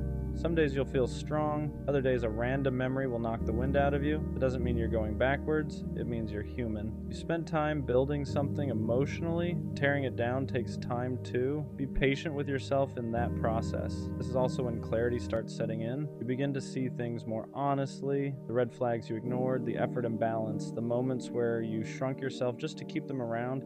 You realize how often you settled for breadcrumbs and called it love because you didn't want to accept the truth. And instead of hurting you, that realization empowers you. Because now you know what you don't want. You know what you won't tolerate again. You know that love shouldn't feel like confusion, anxiety, or constant self-doubt. It shouldn't make you question your worth. It shouldn't require you to beg for effort or clarity. You also start forgiving yourself for staying too long, for hoping too hard, for ignoring your intuition. You did the best you could with what you knew at the time. That version of you was just trying to be loved. There's nothing shameful about that. And slowly you stop romanticizing the past. You stop replaying only the good parts. You start remembering remembering the nights you felt lonely even when they were still around, the times you felt anxious instead of secure, the moments you felt like you were asking for too much when you were really just asking the wrong person. That's when letting go stops feeling like loss. It starts feeling like relief. At some point, you stop asking yourself why it didn't work. That question loses its power, not because you found every answer, but because you finally realize the answers wouldn't change the outcome. Understanding doesn't always heal you. Acceptance does. You accept that you loved genuinely, even if it wasn't returned the same way. You accept that you showed up fully, even if they didn't know how to meet you there. You accept that some people come into your life to teach you something, not to stay forever. And that lesson, as painful as it was, shaped you into someone wiser. You start trusting yourself again, trusting your judgment, trusting your ability to walk away when something doesn't feel right, trusting that if something ends, you will survive it. That trust is powerful. It changes how you approach everything else in your life. You become more intentional with your time, with your energy, with who you allow access to you. You no longer chase people who are unsure about you. You no longer explain your worth to anyone. You no longer wait around hoping someone will choose you, because you already chose yourself, and that choice shifts everything. You realize you don't need someone to complete you. You're already whole. You wanted them, yes, but you don't need them to be okay. That realization doesn't make you cold. It makes you free. Free from the constant anxiety, free from the emotional limbo, free from the cycle of waiting. You still believe in love, you still want connection, but now you want it without losing yourself, without shrinking, without begging, without settling. You want something that adds to your life, not something you have to recover from, and that's how you know you're healing. Not when the pain disappears completely, but when it no longer controls your decisions. I don't know who needs to hear this right now, but you have to let them go. Not because you didn't care enough, not because what you felt wasn't real, but because holding on to something that's already gone is only hurting you more. They're not coming back, and I know that's a hard pill to swallow. It's one of those truths that sits heavy in your chest because part of you is still hoping, still replaying memories, still thinking maybe one day things will go back to how they were. But the truth is, if they wanted to come back, they would have. You wouldn't be sitting here questioning everything. You wouldn't be overanalyzing every small sign. You wouldn't be waiting for a text that never comes. Someone who wants to be in your life makes that clear. They don't leave you guessing, they don't disappear, and expect you to keep the door open forever. Letting go doesn't mean what you had didn't matter. It doesn't erase the memories, the connection, or the time you shared. It just means you're choosing to stop living in the past. You're choosing to stop punishing yourself by holding on to something that no longer exists, and that choice takes strength, even if it doesn't feel like it right now. I know part of you is scared. Scared that letting go means starting over. Scared that you won't feel that way about anyone else again. Scared that this was your one chance at something special. But that fear is lying to you. Life doesn't give you just one opportunity for love, connection, or happiness. It gives you many, but only if you make space for them. The sooner you let go, the sooner you heal. The sooner you stop checking their page, rereading old messages, and asking yourself what you did wrong, the sooner you start moving forward. And moving forward doesn't mean forgetting. It means accepting. It means allowing yourself to grow past this version of your life. Good things are going to come again, not the exact same things, not the same person, not the same situation, but something new, something healthier, something that won't leave you feeling confused, unchosen, or stuck. I promise you that. So let this be your reminder. You don't need to keep holding on to prove how much you cared. You've done enough. It's okay to release what no longer serves you. Sometimes the bravest thing you can do is finally say goodbye, even when part of you still wishes they'd stay. You know that one friend who always looks fine on the outside? The one who never really asks for help? The one who somehow holds everything together without making a sound? They're the one who cracks jokes when the room feels awkward, the one who lightens the mood when things get heavy, the one who says, "I'm good," so casually that nobody questions it, but if you look closely, their eyes tell a different story. They're always there, always listening, always giving advice, always making time. If someone's hurting, they show up. If someone needs comfort, they provide it. If someone feels lost, they help them find direction. They became the glue without ever asking to be. And over time, they learned something dangerous. They learned that people rely on them being strong. They learned that when they show pain, it makes others uncomfortable, so they stop showing it. They mastered the art of looking okay. You don't see how tired they really are. You don't see the nights they sit in silence, staring at nothing, trying to keep themselves from falling apart. They laugh, but it's lighter now. They smile, but it doesn't reach the same place as it used to. They say they're just tired, when in reality they're exhausted in ways sleep can't fix. They learned how to bottle everything up, how to swallow emotions mid-sentence, how to carry pain quietly so no one else has to deal with it, because they don't want to be a burden.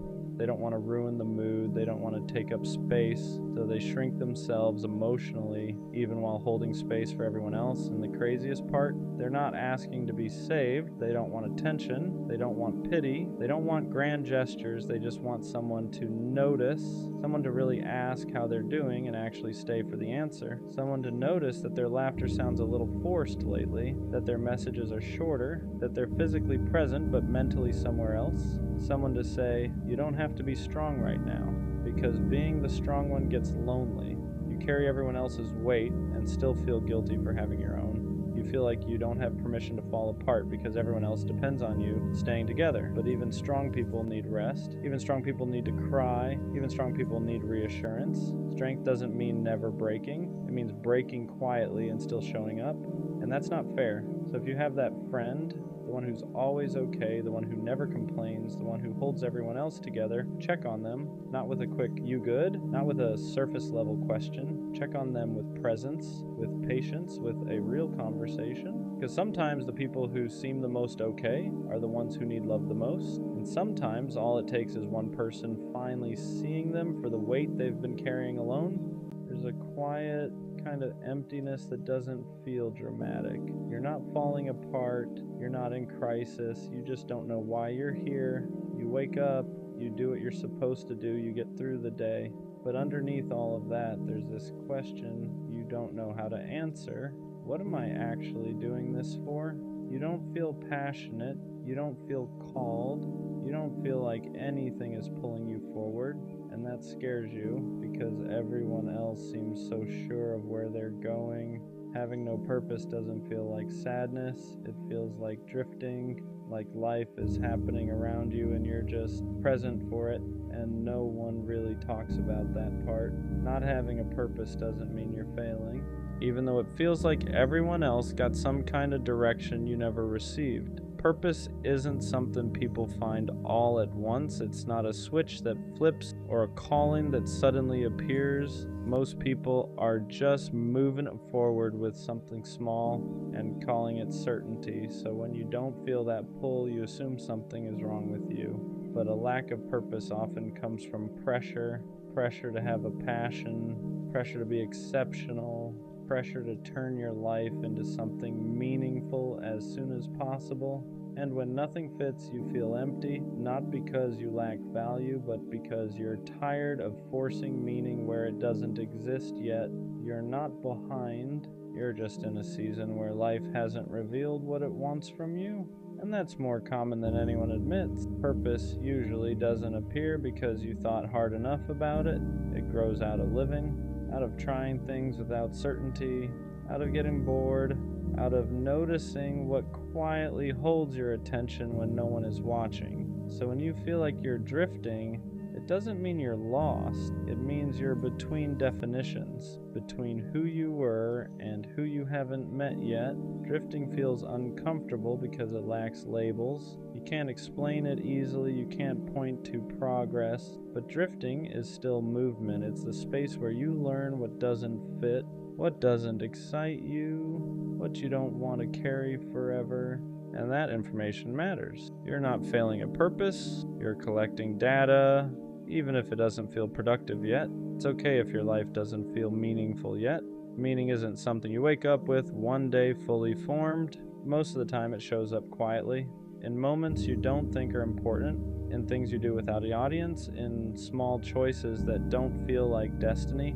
The problem is we're taught to look for purpose as something big, a passion, a mission, a reason that explains everything. So when life feels ordinary or unclear or slow, you assume you're missing it. But meaning isn't always loud. Sometimes it's just learning how to care about something again. How to show up for one thing, one day at a time, without needing it to define your whole life. Not having purpose right now doesn't mean you never will. It just means you're still listening. Not knowing your purpose can actually protect you, because when you feel pressured to decide too early, you end up choosing something just to stop the discomfort. A path that looks good, a goal that sounds impressive, a version of purpose that belongs more to expectations than to you. and then you spend years trying to convince yourself it fits. Being unsure right now means you haven't locked yourself into the wrong story yet. It means you're giving yourself time to notice what feels honest, not just acceptable. Purpose that's chosen out of fear usually feels heavy. Purpose that grows naturally feels lighter even when it's hard. So if you're in the in-between, don't rush to label it.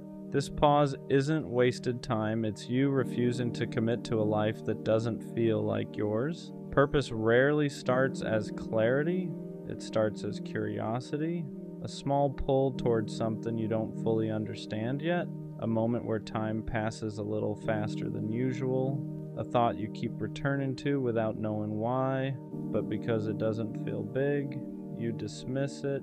You tell yourself it doesn't count, that it's not serious enough, that it won't lead anywhere. So you wait for certainty instead of following interest, and the waiting feels like emptiness, but purpose isn't found by deciding your whole life at once. It's found by paying attention to what makes you feel slightly more alive than before. You don't need a 5-year plan. You don't need a calling. You just need one small thing that feels honest enough to try. Purpose grows from movement, not answers. Comparing your life to other people's purpose is what makes the emptiness heavier. You see people who seem sure, driven, certain, and you assume they know something you don't. But what you're seeing is confidence, not certainty. Most people choose a direction and grow into it later. They don't start with clarity. So when you compare their path to your uncertainty, you're not being fair to yourself.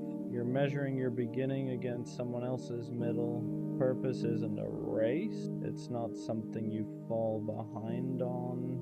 It shows up at different times for different people because it's shaped by experience, not pressure. The more you stop watching where everyone else is going, the easier it becomes to notice what's quietly calling you, and that's where purpose actually starts to form. It's okay if your purpose isn't impressive. Not everything meaningful looks big from the outside. We're taught that purpose has to be visible. A career, a mission, something people can point to and admire. So when what matters to you feels small, you dismiss it. But simple purpose still counts. Being someone who listens well, being steady when others are overwhelmed, creating small moments of calm, showing up quietly, consistently. Not all purpose is loud.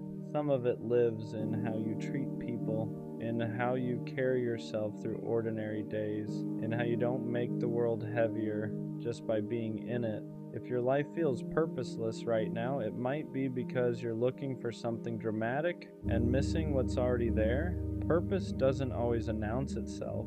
Sometimes it's just the way you exist without giving up on yourself. Purpose often becomes clearer after you stop demanding that it explain your whole life. When you're constantly asking, what am I meant to do? Everything feels heavy. Every choice feels permanent, every step feels like a test, but purpose doesn't need to be a full explanation. Sometimes it's just direction, not destiny. When you allow yourself to live without forcing meaning, something softens. You try things without pressure.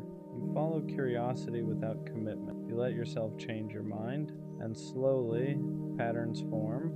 Not all at once, not dramatically, but enough to show you what feels right and what doesn't. Purpose doesn't arrive when you corner it. It shows up when you give yourself permission to live without answers for a while. Having no purpose right now doesn't mean your life is empty. It means it's unfinished. You're not meant to know everything yet. You're not behind for feeling unsure. You're not wasting time just because you don't have a clear direction. Some seasons are for building, some are for resting, and some are simply for becoming. Without labels, without answers, this space you're in isn't meaningless. It's where you're learning what matters to you by noticing what doesn't. Purpose doesn't arrive as a sudden realization. It grows quietly from the way you keep going, even without certainty.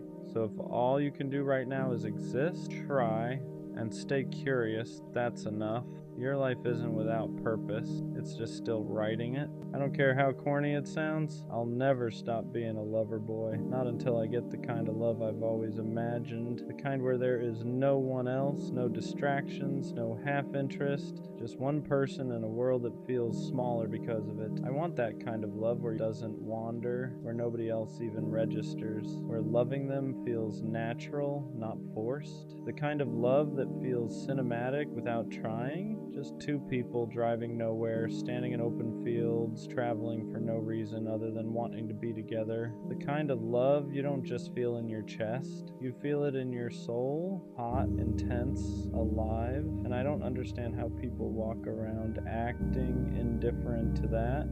Love is something casual, like it doesn't matter, because love is everything. Sharing the world with someone, learning their habits, knowing their moods, understanding them in ways nobody else does. Going from strangers to someone you can't imagine life without, there's nothing like it. And yeah, love comes with risk, heartbreak, loss, pain, but I'm here for all of it, because if that's the price of loving deeply, I'll pay it. I'll take the heartbreak, I'll take the uncertainty, I'll take the risk. The lover boy in me isn't dying.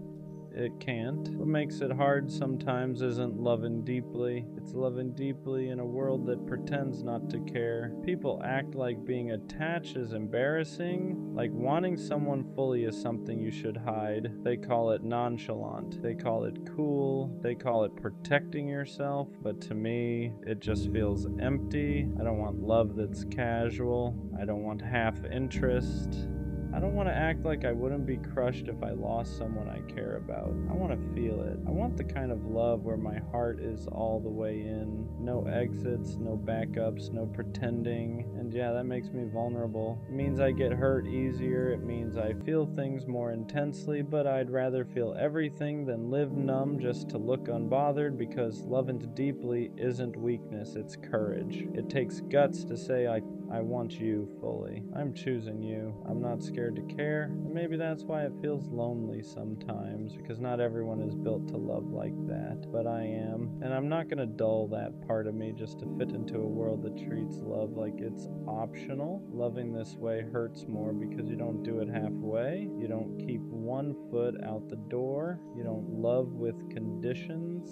You don't calculate how much to give. When you fall completely. And that means when things don't work out, it hits harder. You don't just lose a person. You lose the future you already imagined, the places you pictured going together, the version of yourself that only existed with them. People say, I don't get your hopes up, protect your care less, but that's never been you. You don't know how to want someone quietly. You don't know how to love without meaning it, and you don't want to learn, because even when it hurts, loving deeply still feels better than pretending you don't care. Yeah, heartbreak changes you. It slows you down, makes you cautious for a while, but it never kills that part of you that believes in something more. And that's the difference. Some people close their hearts after pain.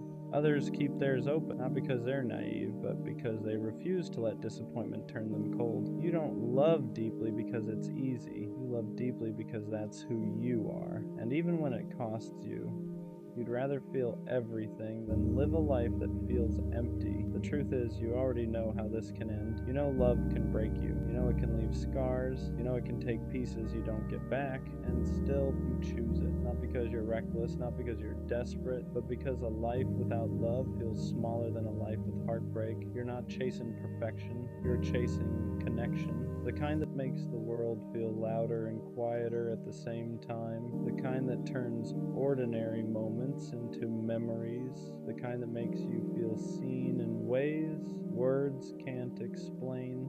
People say love like that is unrealistic, that it only exists in movies or stories, but you've felt glimpses of it, enough to know it's real, and once you've felt that, you can't pretend you don't want it anymore. So yeah, you risk it again, you open your heart again, you believe again, not because you forgot the pain, but because you decided it wasn't stronger than your capacity to love. Being a lover boy doesn't mean you ignore reality, it means you face it and still choose love anyway when you say you want that kind of love. You're not talking about perfection. You're not chasing fantasy or some unrealistic fairy tale ending. You're talking about presence, the kind of love where you don't feel alone even when you're silent, where being together feels natural, not forced, where effort doesn't feel like work. Is waking up and knowing there's one person in the world who chooses you without hesitation, not because they have to, but because they want to. It's traveling with no plan and still feeling grounded, standing in open spaces and realizing the world feels fuller just because they're next to you. It's loyalty without fear, commitment without control, love that feels intense but never unsafe. That's the kind of love you want. Not obsession, not possession, connection. The kind where you don't question intentions, you don't wonder where you stand, you don't compete with distractions, you're just there, fully, openly chosen. And wanting that doesn't make you unrealistic, it makes you honest. Because once you know how deeply you can love, you stop settling for anything that asks you to dim that fire. Waiting doesn't scare you, settling does. You've seen what happens when people accept less than what they feel. They grow distant, they grow quiet, they start convincing themselves that good enough is enough, and you don't want that. You don't want a love that feels convenient. You don't want someone who chooses you only when it's easy. You want someone who stays when it's real, when it's messy, when it requires effort.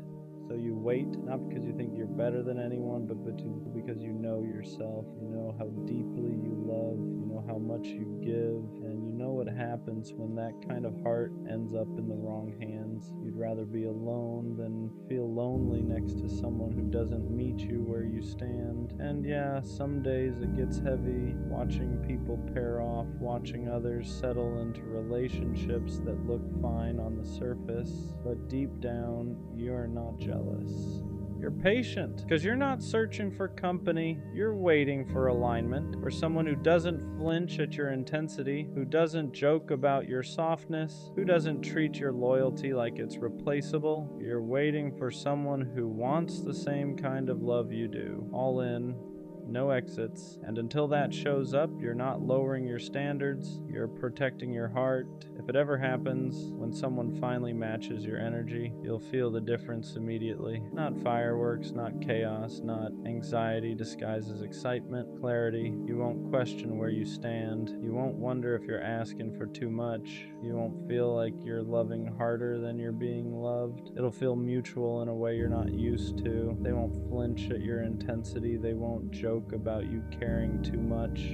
They won't act overwhelmed by the way you love. They'll meet it. Your effort won't scare them. It'll reassure them. Your loyalty won't feel rare. It'll feel natural. And the craziest part, you won't feel like you're chasing anything. No convincing. No proving, no waiting for them to catch up emotionally. They'll already be there. And suddenly, all that waiting makes sense. All the times you didn't settle, all the times you walked away, all the times you chose being alone over being half-loved. You'll realize you weren't asking for too much. You were just asking the wrong people. When someone finally loves you the way you've always loved others, it won't feel overwhelming. It'll feel right. At the end of everything, after the waiting, the heartbreak, the disappointment, the almost, one thing never leaves: your capacity to love.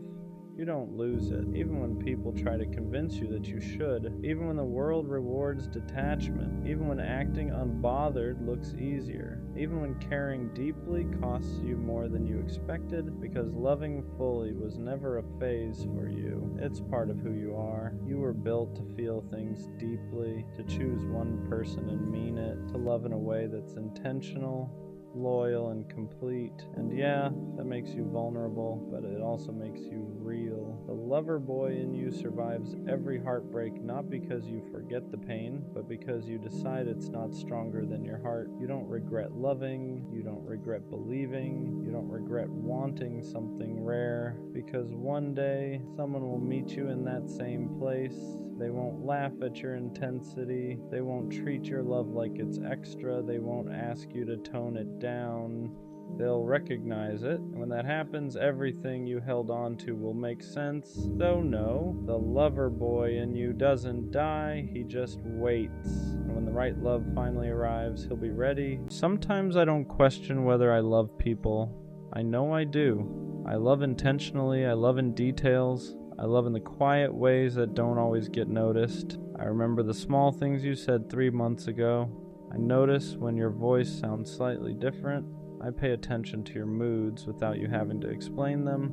If you're overwhelmed, I adjust. If you're distant, I check in. If you're hurting, I feel it too. So when I sit alone and that thought creeps in, am I actually loved the same way? It doesn't come from insecurity.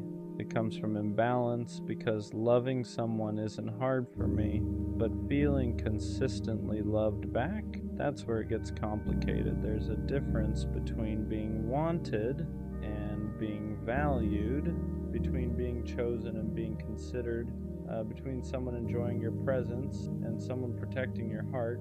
And sometimes I can't tell which one I am. Am I loved, or am I just convenient? Am I loved, or am I just consistent? Am I loved, or am I just the safe option, the stable one, the reliable one, the one who won't leave easily? Because people say I love you all the time, but love isn't proven in the words, it's proven in patterns. Do you show up the same way on random days, not just when you're lonely? Do you care about my emotions when they're inconvenient? Do you notice when I go quiet, or do you only feel my absence when I stop giving? That's the part nobody talks about. You can be in a relationship, you can be talking every day. You can be physically close and still feel emotionally unsure, still feel like you're giving more than you're receiving, still feel like if you stop trying so hard, everything would fall apart. And if that's true, is that love? Or is that maintenance? I don't need constant reassurance. I don't need over-the-top affection. I don't need dramatic gestures. But I need to feel secure. I need to feel like I matter when I'm not performing strength. I need to feel like I'm loved even on the days I'm quiet, tired, distant, not at my best. Because real love doesn't just enjoy you when you're easy. It stays steady when you're human. And I think that's what scares me, the possibility that I'm loved for what I provide, not for who I am, loved for my stability, loved for my patience, loved for my understanding, but not deeply studied, not emotionally prioritized, not carefully handled. And if I'm being honest, I don't want half love. I don't want to be someone's comfort without being their commitment. I don't want to be someone's peace without being their priority. So yeah, sometimes I sit with that quiet question.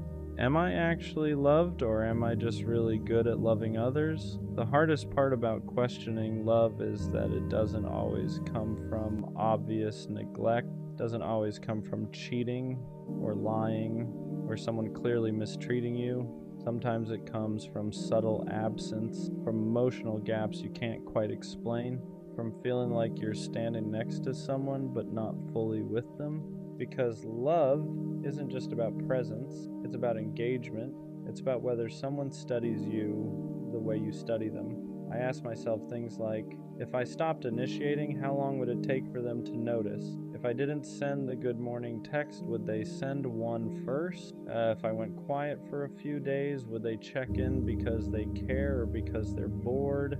And I hate that those thoughts even exist, because when love feels secure, you don't test it in your head, you don't calculate effort, you don't keep mental score, you just exist inside it peacefully. But when love feels uneven, your brain starts tracking patterns. Who apologizes first? Who makes more time? Who adjusts more?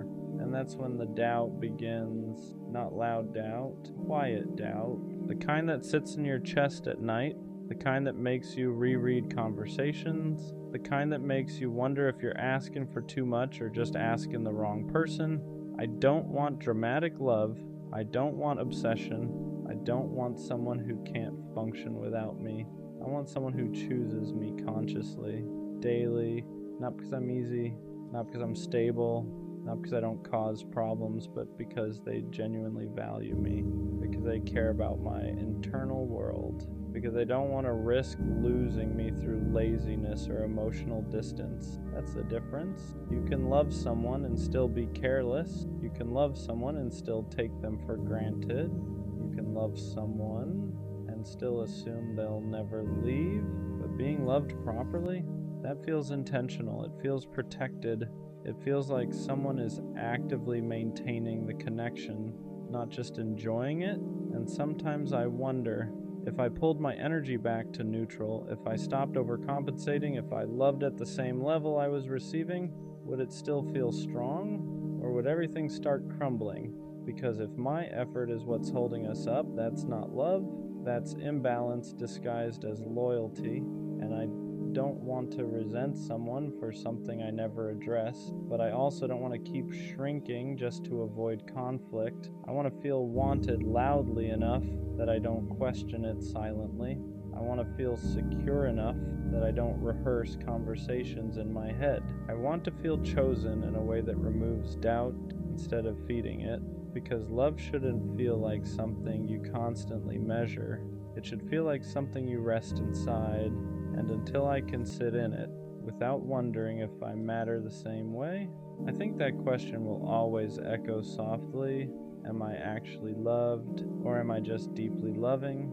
I think what makes this question heavy is that I don't doubt your feelings. I doubt your effort because feelings are invisible. Effort isn't. You can tell me you love me, you can say it in the right tone, you can even mean it. But love that isn't maintained eventually feels like memory, and I don't want to live off potential. I don't want to survive off they care, they're just bad at showing it. Because if I can show it, if I can adjust, if I can communicate clearly, why does it feel like I'm the one stretching more? That's where the exhaustion comes in, not from loving you, from overcompensating for the space you leave.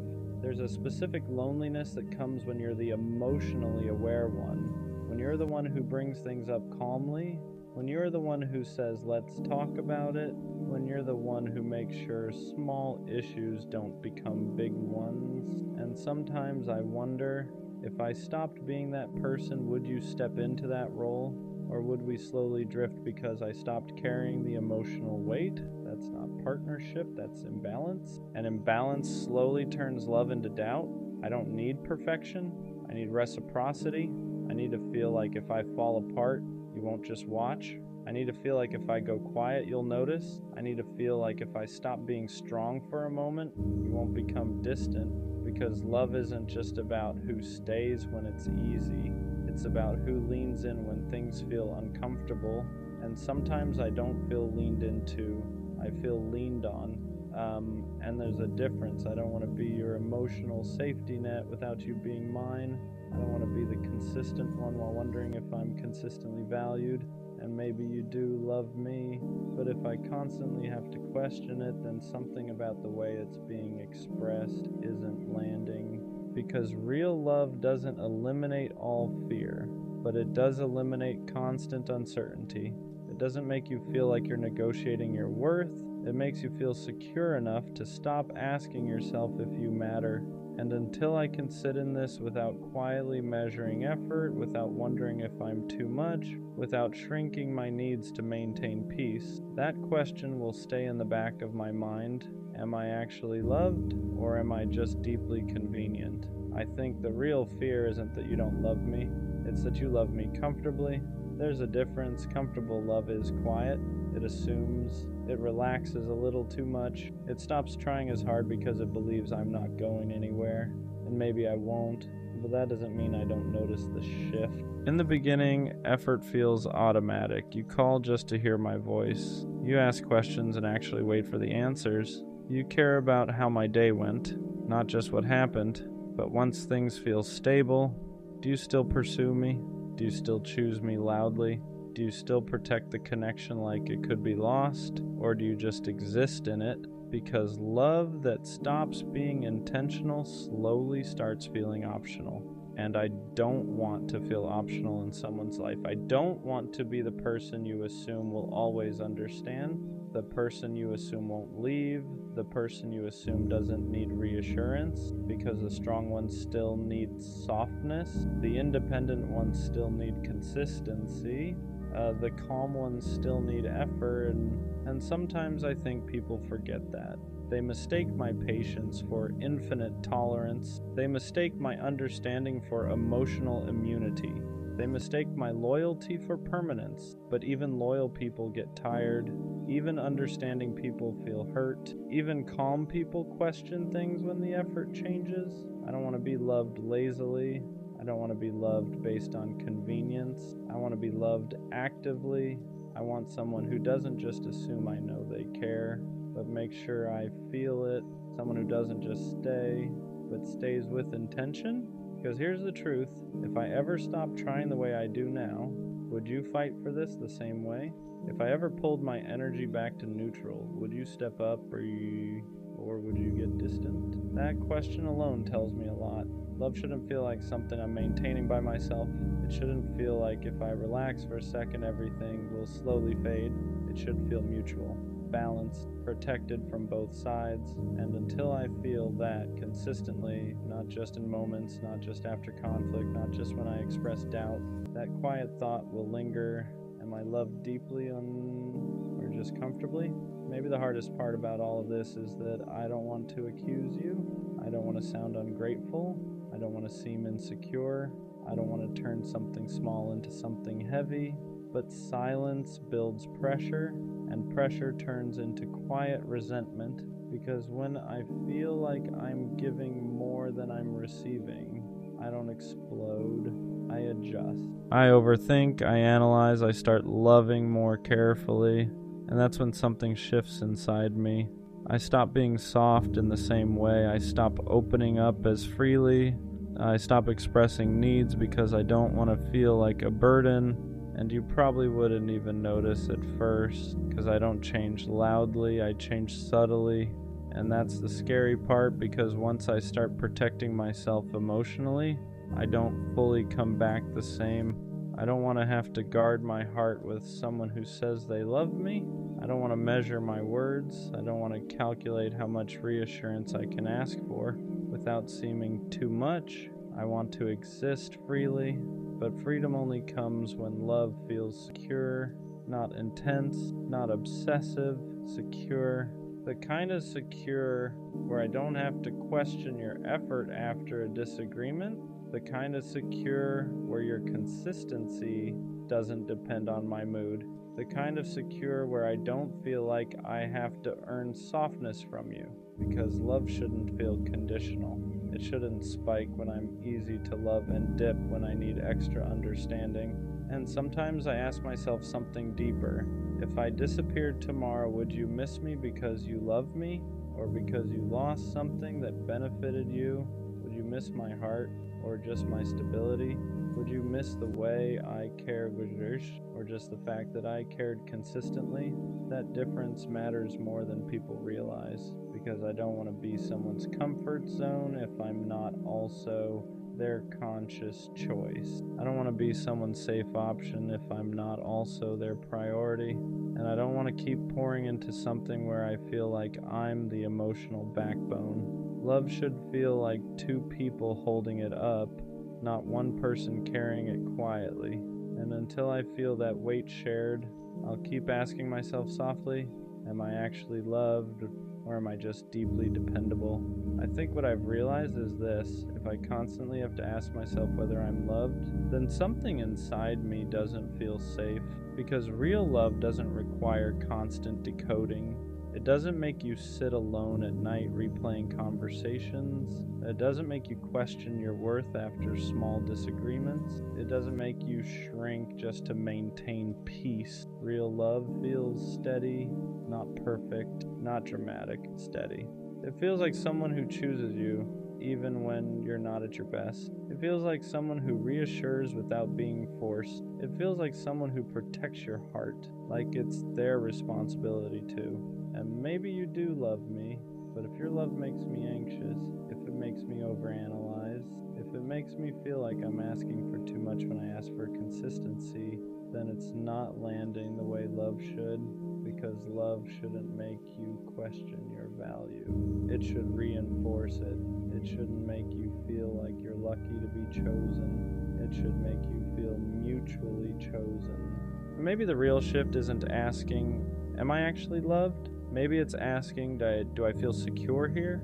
Do I feel prioritized? Do I feel emotionally safe? Because love isn't just something someone says. It's something you experience repeatedly. It's in the tone, the effort, the consistency after comfort sets in, the way someone handles you when you're difficult, not just when you're easy. And if I'm honest, I don't want intense love. I don't want dramatic love. I don't want love that feels like a roller coaster. I want love that makes me stop asking this question entirely. Love that's so clear, so intentional, so consistent that doubt doesn't have room to grow. Because if I'm constantly wondering whether I'm loved, then maybe I'm not asking for too much. Maybe I just haven't experienced love that makes the answer obvious. And when I do, I won't have to ask, I'll know. Liking someone who will never like you back, that's a different kind of heartbreak. Because they don't even have to reject you. They don't have to be rude. They don't have to break your heart on purpose. They just don't see you like that. And somehow that hurts worse. You could be the funniest person they talk to. You could be the one who listens, the one who remembers every little detail they ever mentioned. And still, you stay stuck in that invisible box labeled just a friend. And the worst part? You start shrinking yourself without even realizing it. You try to be low-key. You try to convince yourself it's not that deep. You tell yourself you're fine, but then your heart betrays you because you still catch yourself smiling when they finally text back. Your chest still tightens when they say your name. Your heart still races just because they walked into the same room. And then, just as fast, it breaks again when you remember they'll never look at you the way you look at them. It makes you question your worth. You start asking yourself things you shouldn't have to ask. What do they want that I don't have? What am I missing? Why am I never enough for the people I actually want? You start comparing yourself to everyone else, people they flirt with, people they talk about, people they choose without hesitation. You look at them and think, of course they want them. Why would they ever want me? But here's the truth you keep forgetting. Their lack of interest doesn't define your value. It doesn't mean you're not attractive. It doesn't mean you're not lovable. It doesn't mean something is wrong with you. It just means they weren't the one who was meant to see you fully. Not everyone is meant to recognize your heart, your softness, your loyalty, your depth. And that's okay, because one day, someone is going to love the exact version of you that you've been toning down for the wrong person. Someone who won't make you guess. Someone who won't make you feel invisible. Someone who won't choose everyone else over you when all you ever wanted was to be chosen back. So yeah, it hurts right now. It feels unfair. It feels personal. But don't change yourself trying to be the type of person someone else might want, because the right person, the real one, won't have to think twice about choosing you. They'll see you exactly as you are and love you without hesitation. I really did love her, not just in the beginning, not just when it was easy. I loved her in the quiet moments, in the normal days, in the in-between. I loved the way she thought, the way she explained things, the way she cared too deeply sometimes. And that's what makes this harder, because it would be easier if I didn't love her, if it was fake, if it was surface level, if it was just attachment, but it wasn't. I loved her, and somehow that still wasn't enough. Love and compatibility aren't always the same thing. That's the part nobody prepares you for. You can love someone deeply and still not align long term. I loved her heart, her mind, her energy, but we handled conflict differently. We needed reassurance differently. We showed up differently under pressure. And love doesn't erase that. It doesn't magically fix timing issues, communication gaps, emotional readiness. You can love someone and still slowly grow apart. You can love someone and still realize you're not building in the same direction. And that doesn't make the love fake. It just makes it human. Loving someone doesn't automatically mean you knew how to love them properly, and that's a hard truth. I loved her the best way I knew how, but sometimes the best I knew wasn't what she needed. She needed reassurance. I gave independence. She needed consistency. I gave effort in waves. She needed clarity. I gave feelings, but not always direction. And that doesn't mean I didn't care. It just means love without emotional maturity can still fall short. I thought loving her was enough, but love isn't just what you feel, it's what you show, what you maintain, what you're disciplined enough to protect. And sometimes you realize you loved someone deeply, but you hadn't learned yet how to love them well. Regret hits different when you know you tried, because it's not like I didn't care. I showed up, I put in effort, I stayed longer than I had before. But effort in the wrong areas doesn't always translate. I tried to fix problems instead of understanding them. I tried to be strong instead of being vulnerable. I tried to prove I loved her instead of learning how she needed to feel it. And that's the painful part. Knowing you weren't careless, just unaware. Regret isn't always about not loving someone. Sometimes it's about realizing you could have loved them better, and by the time you understand that, it's already over. You don't always realize someone's full value while they're still there. Sometimes you notice it in their absence, in the silence where their voice used to be, in the space where their presence felt normal, in the little things no one else does quite the same. The way she checked on me without making it obvious, the way she remembered details I forgot I even shared, the way she stayed patient when I was difficult. When you're used to someone loving you, you can mistake it for something ordinary, but once it's gone, you see how intentional it was. She wasn't too much, she wasn't overthinking, she wasn't needy, she was invested. And I didn't fully understand how rare that was until I felt the difference. Missing someone doesn't automatically mean you should go back. That's the confusing part. Because loneliness can sound like love. Silence can romanticize memories. Distance can soften the hard parts. I miss her laugh, her presence, the way she cared. But I also have to remember why it ended, the miscommunication, the emotional gaps, the moments we both felt unseen. Love alone isn't always enough to rebuild something, because going back requires more than feelings. It requires change, growth, accountability, consistency you didn't have before. And if I can't honestly say, I've grown into someone who can love her better, then missing her isn't a reason to reopen the door. Sometimes you can love someone deeply and still let them go with respect. Loving her changed me, not in a dramatic way, in a quiet, permanent way. She made me more aware, more reflective, more honest with myself. I can't love casually anymore. I can't ignore emotional gaps. I can't pretend effort doesn't matter, because I've seen what real investment looks like. And once you experience that, your standards shift. You stop entertaining half effort. You stop confusing attention with intention. You stop thinking bare minimum is enough. She didn't just teach me how to love. She showed me how I need to be loved. And even though it didn't last, it wasn't meaningless. Some people aren't meant to stay forever. They're meant to upgrade you. Loving her set a new standard. And that's something I can't undo. I can't go back to surface level conversations. I can't go back to inconsistent effort. I can't go back to love that feels half present, because I've felt what depth feels like. I've felt what it's like to be understood without over-explaining, to be cared for without asking twice, to be chosen without confusion.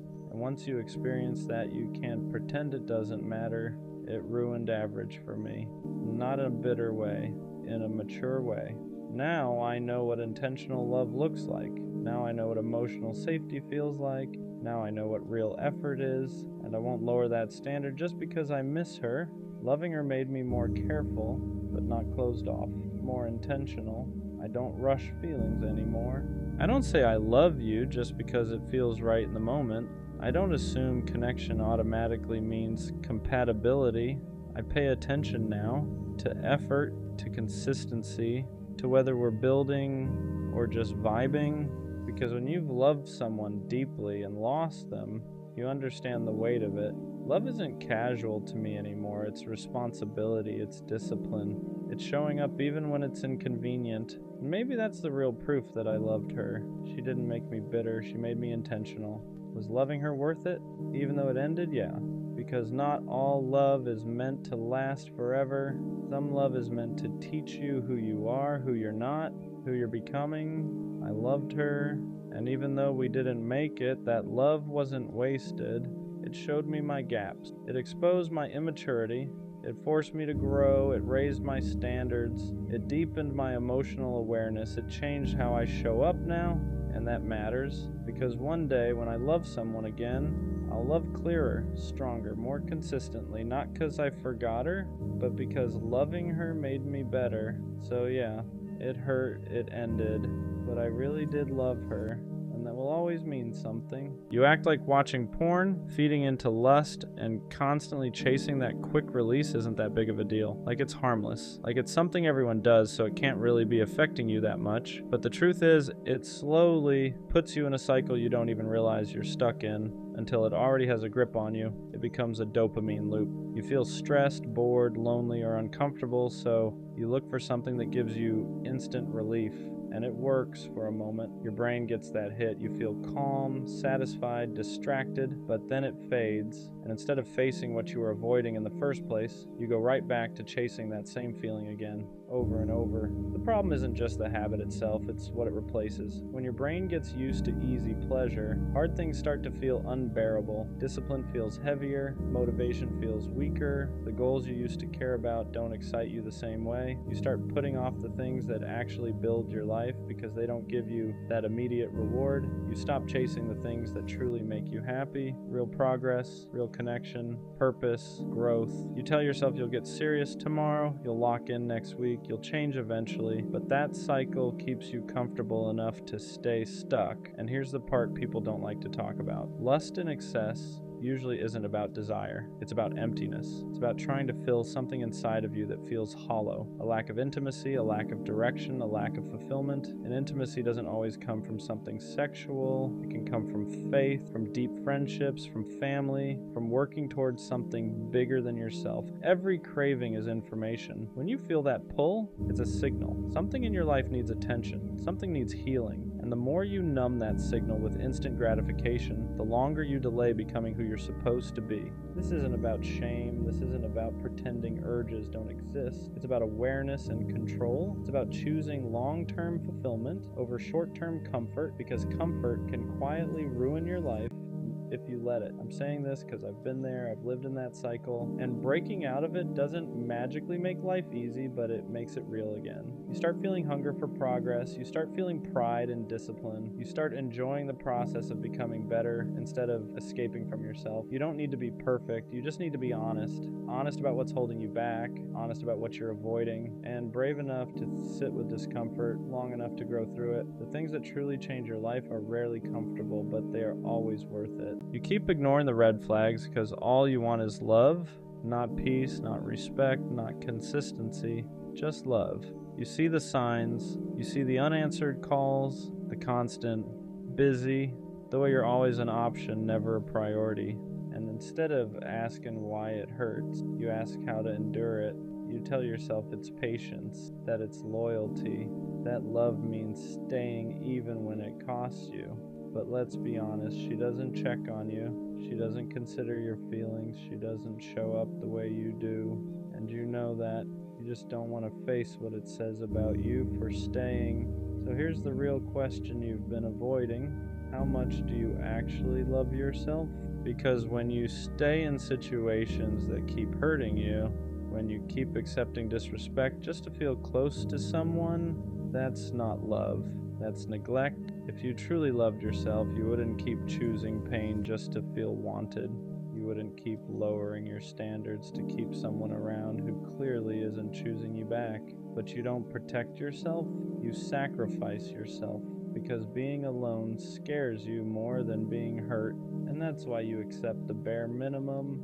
That's why you stay in toxic cycles. That's why you confuse attachment with love. You're not holding on because it's good for you. You're holding on because it's the only version of love you think you deserve. And that's the lie. You don't need someone else to complete you. What you actually need is to stop outsourcing your worth. Because the moment you start loving yourself, really loving yourself, you stop begging for attention. You stop tolerating disrespect. You stop calling pain connection. You stop chasing people who only show up halfway. Self-love doesn't make you selfish. It makes you unavailable to anything that keeps breaking you. And until you learn that, you'll keep calling suffering love and calling survival loyalty. You are worth more than crumbs. You are worth more than confusion. You are worth more than being an option. But no one can convince you of that until you decide to believe it yourself. Here's the truth you keep avoiding. You don't stay because you don't see the red flags. You stay because you think leaving means nobody else will love you, so you make excuses. She's busy. She's going through stuff. She just doesn't show love the same way. But effort isn't a love language. It's a choice. And when someone keeps choosing not to show up for you, that's not confusion, that's clarity.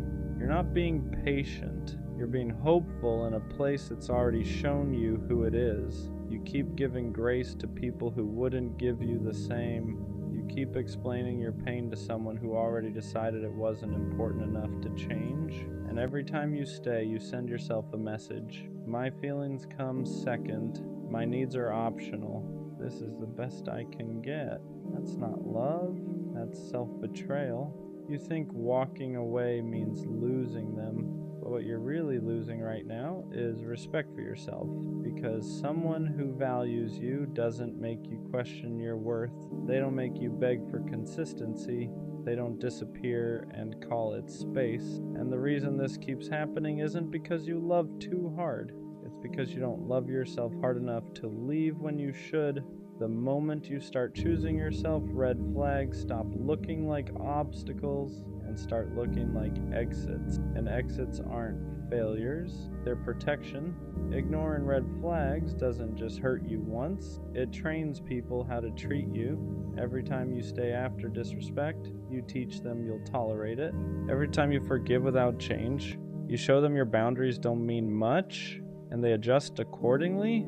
They respond less. They try less, they care just enough to keep you around, but never enough to show up fully. Because why would they?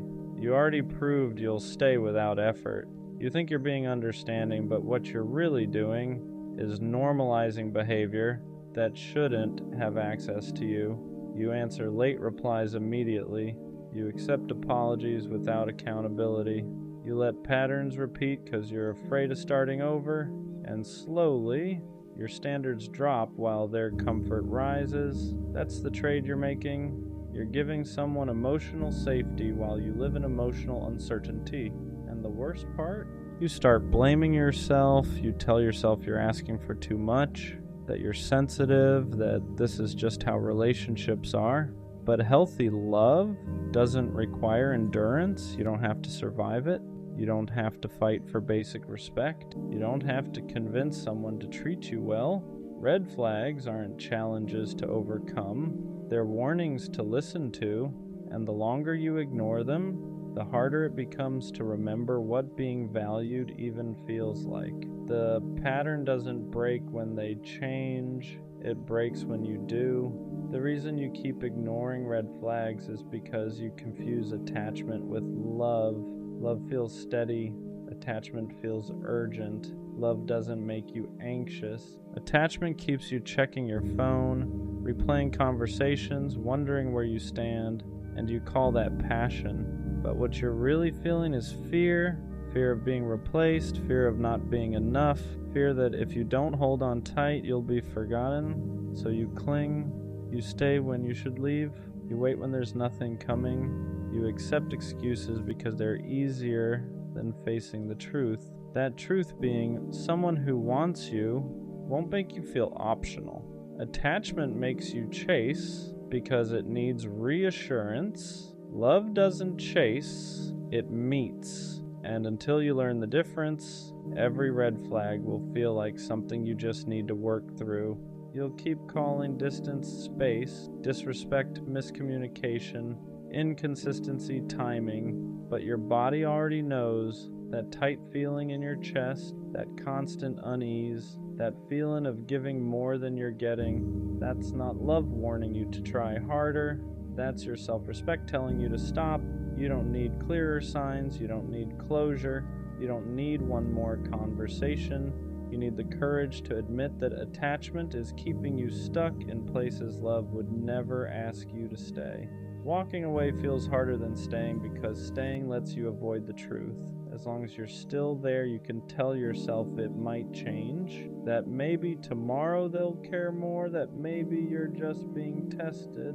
Hope keeps you stuck because leaving means admitting you invested in something that wasn't good for you. It means admitting you ignored your instincts, that you stayed longer than you should have, that you loved someone who couldn't meet you halfway, and that hurts your pride. So instead, you endure. You tell yourself pain is temporary, that love requires sacrifice, that every relationship has rough patches. But here's the part you don't want to hear. Love doesn't consistently make you feel small. It doesn't drain you. It doesn't confuse you. It doesn't make you feel like you're asking for too much just by wanting basic respect. You stay because leaving forces accountability, not for them, but for you. It forces you to ask why you accepted less, why you ignored the signs, why you stayed quiet when your boundaries were crossed. And that's uncomfortable. But staying is costing you more than leaving ever will. Every day you remain in a situation that disrespects you, you reinforce the belief that this is all you deserve, and that belief is the real damage. Walking away isn't giving up on love, it's giving up on self-betrayal. And the moment you finally choose yourself, red flags stop feeling confusing. They feel obvious. The moment you stop ignoring red flags, everything gets quiet. No chaos, no anxiety spikes, no constant checking to see if someone still wants you. And at first, that silence feels uncomfortable because you're used to confusion, used to emotional ups and downs, used to love feeling like something you have to manage. So when you finally walk away, your brain starts questioning you. Maybe I overreacted. Maybe I should have stayed. Maybe this is just how love feels. But that's just withdrawal. You're not missing them. You're missing the familiarity of the pattern because ignoring red flags wasn't just about them. It was about what you were willing to tolerate to avoid being alone. Now that you've chosen yourself, you start seeing things clearly. You realize how drained you were, how often you made excuses, how little you were actually asking for compared to how much you were giving, and that clarity changes you. You don't feel pulled toward inconsistency anymore. You don't chase mixed signals. You don't feel tempted by people who only show up halfway. Because once you experience peace, chaos stops feeling exciting. You stop romanticizing struggle. You stop believing love has to hurt. You stop confusing anxiety with connection. And here's the biggest shift. You stop trying to be chosen. You start choosing. Who gets access to you?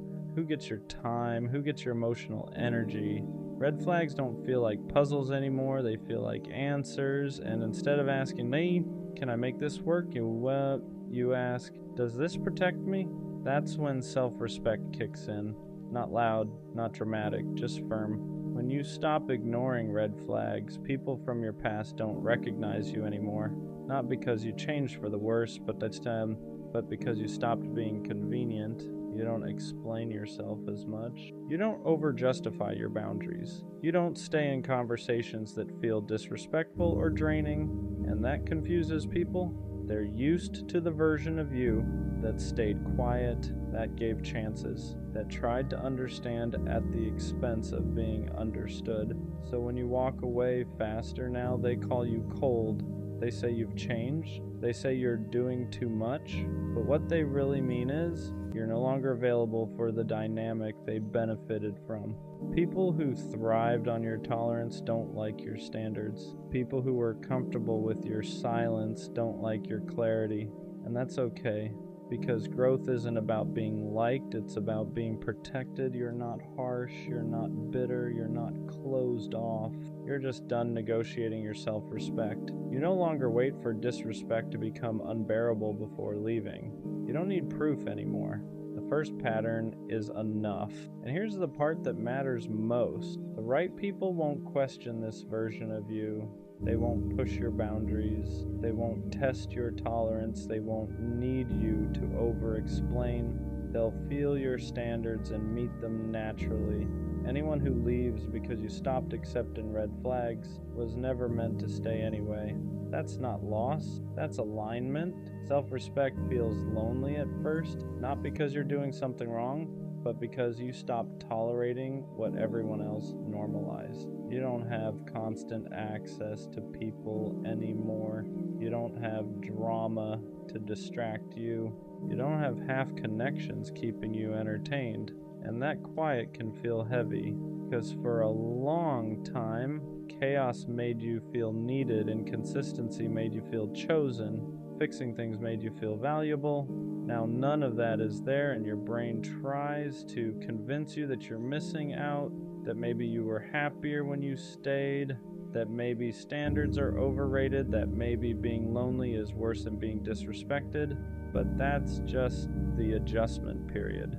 You're unlearning a pattern where love had to hurt to feel real. Self-respect strips away the noise and leaves you with truth. You start seeing how many connections were built on convenience instead of care. How many people stayed because you made it easy for them, not because they valued you. And yes, that realization stings, but it also gives you something you didn't have before. Peace, no guessing, no waiting, no emotional whiplash, just clarity. And from that clarity, your standards get quieter but stronger. You don't announce them, you don't defend them, you just live by them. And anyone who can't meet you there falls away naturally. Loneliness isn't punishment here. It's space to rebuild your sense of worth without someone else validating it, space to remember who you are when you're not chasing or fixing or proving.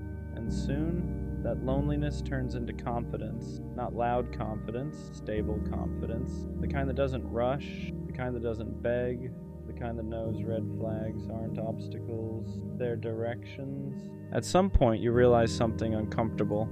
You don't actually miss them. You miss the version of yourself that kept trying to be enough.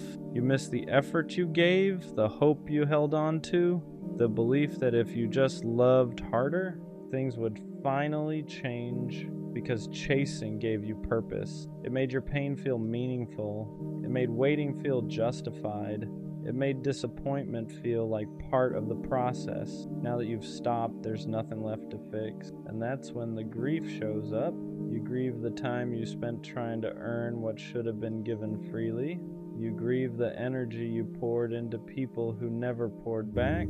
You grieve the patience you mistook for love, not because you were foolish, but because you cared. And it hurts to admit that caring didn't save anything. You start seeing clearly how often you ignored your own voice, how many times your body told you to leave while your heart begged you to stay. You stayed loyal to people who weren't loyal to your peace, and that realization is heavy, because now you can't go back, you can't unsee the patterns, you can't pretend disrespect was accidental, you can't convince yourself that red flags were just misunderstandings. You've outgrown the version of you that survived on hope alone, and while that growth is necessary, it still feels like loss. But here's the truth: you didn't lose something real. You let go of something that only existed because you kept tolerating it. And the more distance you get, the clearer it becomes. What you were missing wasn't love, it was self-respect. Ignoring red flags was never about love. It was about not wanting to choose yourself, because choosing yourself meant walking away without guarantees, without reassurance, without someone else filling the silence. So you stayed. You told yourself love takes patience, that people need time, that your pain was just part of the process. But deep down, you knew the truth. You weren't staying because it felt right. You were staying because leaving felt terrifying. Terrifying to be alone. Terrifying to admit you deserved better. Terrifying to sit with the idea that you chose someone who couldn't choose you back, though you ignored the signs. Not because you didn't see them, but because seeing them meant action. And action meant accountability. But here's what finally clicks. Red flags don't hurt you. Ignoring them does. Every time you stayed, you taught yourself that your needs were optional. Every time you excused behavior, you taught yourself that love should be endured. Every time you waited for change, you delayed your own growth. And that cycle doesn't end when someone finally treats you right. It ends when you stop accepting what treats you wrong. Choosing yourself doesn't mean you stop wanting love. It means you stop betraying yourself just to keep it. It means you walk away sooner. You trust discomfort. You listen the first time something feels off. Not because you're cold, but because you're done confusing pain with connection. And once you reach this point, red flags don't feel complicated anymore. They feel clear. You don't argue with them. You don't negotiate with them. You don't try to turn them green. You leave because now you understand something you didn't before. Being alone is temporary. Self-betrayal is cumulative. And you're no longer willing to pay that price. That's not bitterness. That's self-respect. And that's where the cycle finally ends. You don't chase love because you're romantic. You chase love because you don't know how to sit with yourself yet. Because silence makes your thoughts loud. Because being alone feels like proof that something about you isn't enough. So you look for love to fill the space. You attach quickly. You overextend. You give more than you should, sooner than you should. Not because you're stupid, but because being chosen feels like relief. Like if someone wants you, then maybe you can stop questioning yourself for a while. You don't just want connection. You want validation. You want someone to prove that you're worth staying for, worth prioritizing, worth choosing. So when someone shows interest, you lean in hard, you ignore red flags, you excuse inconsistency. You tell yourself, if I love them better, they'll love me back. And when they pull away, it doesn't just hurt, it confirms your worst fear, that you weren't enough. So you try harder, you become more available, more understanding, more forgiving than you should be. You abandon parts of yourself just to keep someone close, and you call it love. But deep down, you know the truth. You're not chasing them. You're chasing the feeling of being wanted. Because when someone loves you, even temporarily, it quiets the voice in your head that says you're unlovable on your own. That's why breakups destroy you. You don't just lose the person you lose the version of yourself that felt okay for a moment. You lose the distraction. You lose the proof. You lose the illusion that someone else could fix what you haven't faced yet. And that's the part no one wants to admit. Chasing love like this isn't romance. It's avoidance. It's using someone else's attention to avoid learning how to give it to yourself. Because loving yourself is harder than loving someone else. It means sitting with your flaws without asking someone to overlook them.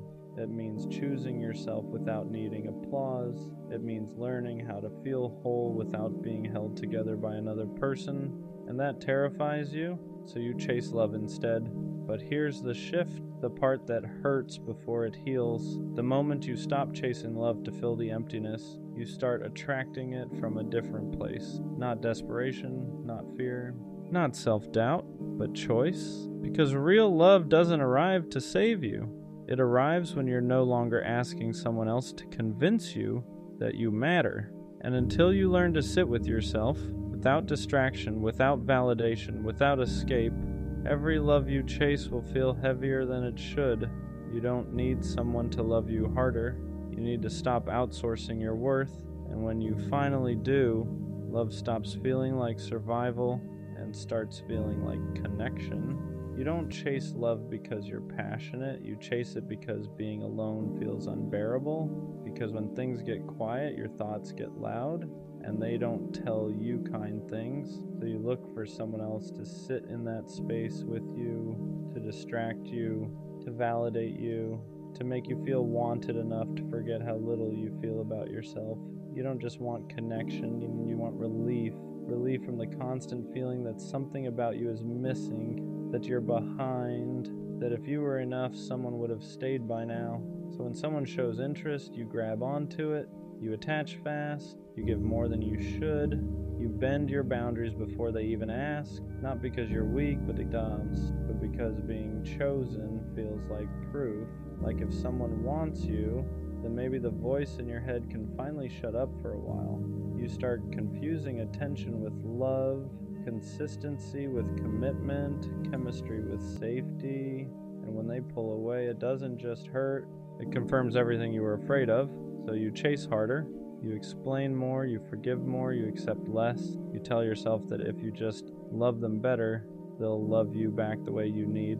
But what you're really doing is asking someone else to give you a sense of worth you don't know how to give yourself yet. And that's why it feels so desperate, because it's not about them. It's about the fear that without love, you have nothing to stand on. This isn't romance, it's survival. And until you learn how to sit with yourself without needing someone else to make you feel okay, every love you chase will feel heavier than it should. At some point, chasing love turns into abandoning yourself. You stop asking what you need and start asking what they want, how much space to give, how much to hold back, how to be easier to stay with. You shrink in small ways at first. You don't bring things up because you don't want to seem difficult. You accept less effort because at least they're still here. You tell yourself you're being understanding when really you're being afraid that if you ask for more, they'll leave. So you adapt, you become more available than you should, more forgiving than is healthy. You explain away behavior that already made you feel small, and every time you do, you move a little further away from yourself, but you call it love. You tell yourself this is what it means to fight for someone, to be patient, to be loyal. What you don't realize yet is that real love doesn't require you to disappear quietly. The reason chasing feels exhausting is because you're running from your own emptiness. You're hoping someone else will choose you loudly enough to silence the doubt inside you. So when they pull back, your anxiety spikes, you replay conversations, you blame yourself, you look for ways to fix it, not because you were wrong, but because you're terrified of being left alone with yourself again. And that's the cycle. The more you chase, the more you lose your footing. The more you lose yourself, the more you need them to feel okay. That's why it hurts so much. Not because they were everything, but because you made them responsible for holding you together. And no one can carry that forever. This is the part people avoid talking about. Chasing love like this doesn't mean you care deeply. It means you don't feel grounded without external validation. And until you learn how to stand on your own, how to sit with yourself without needing to be chosen, love will keep feeling like something you have to earn instead of something you share. When you chase love from a place of emptiness, you don't attract people who pour into you. You attract people who take, not always intentionally, not always maliciously, but people who sense, even subconsciously, that you're willing to overgive just to stay connected. They feel how flexible you are, how much you're willing to adjust, how far you'll bend before you break. So they let you. They accept your effort without matching it. They enjoy your presence without committing to it.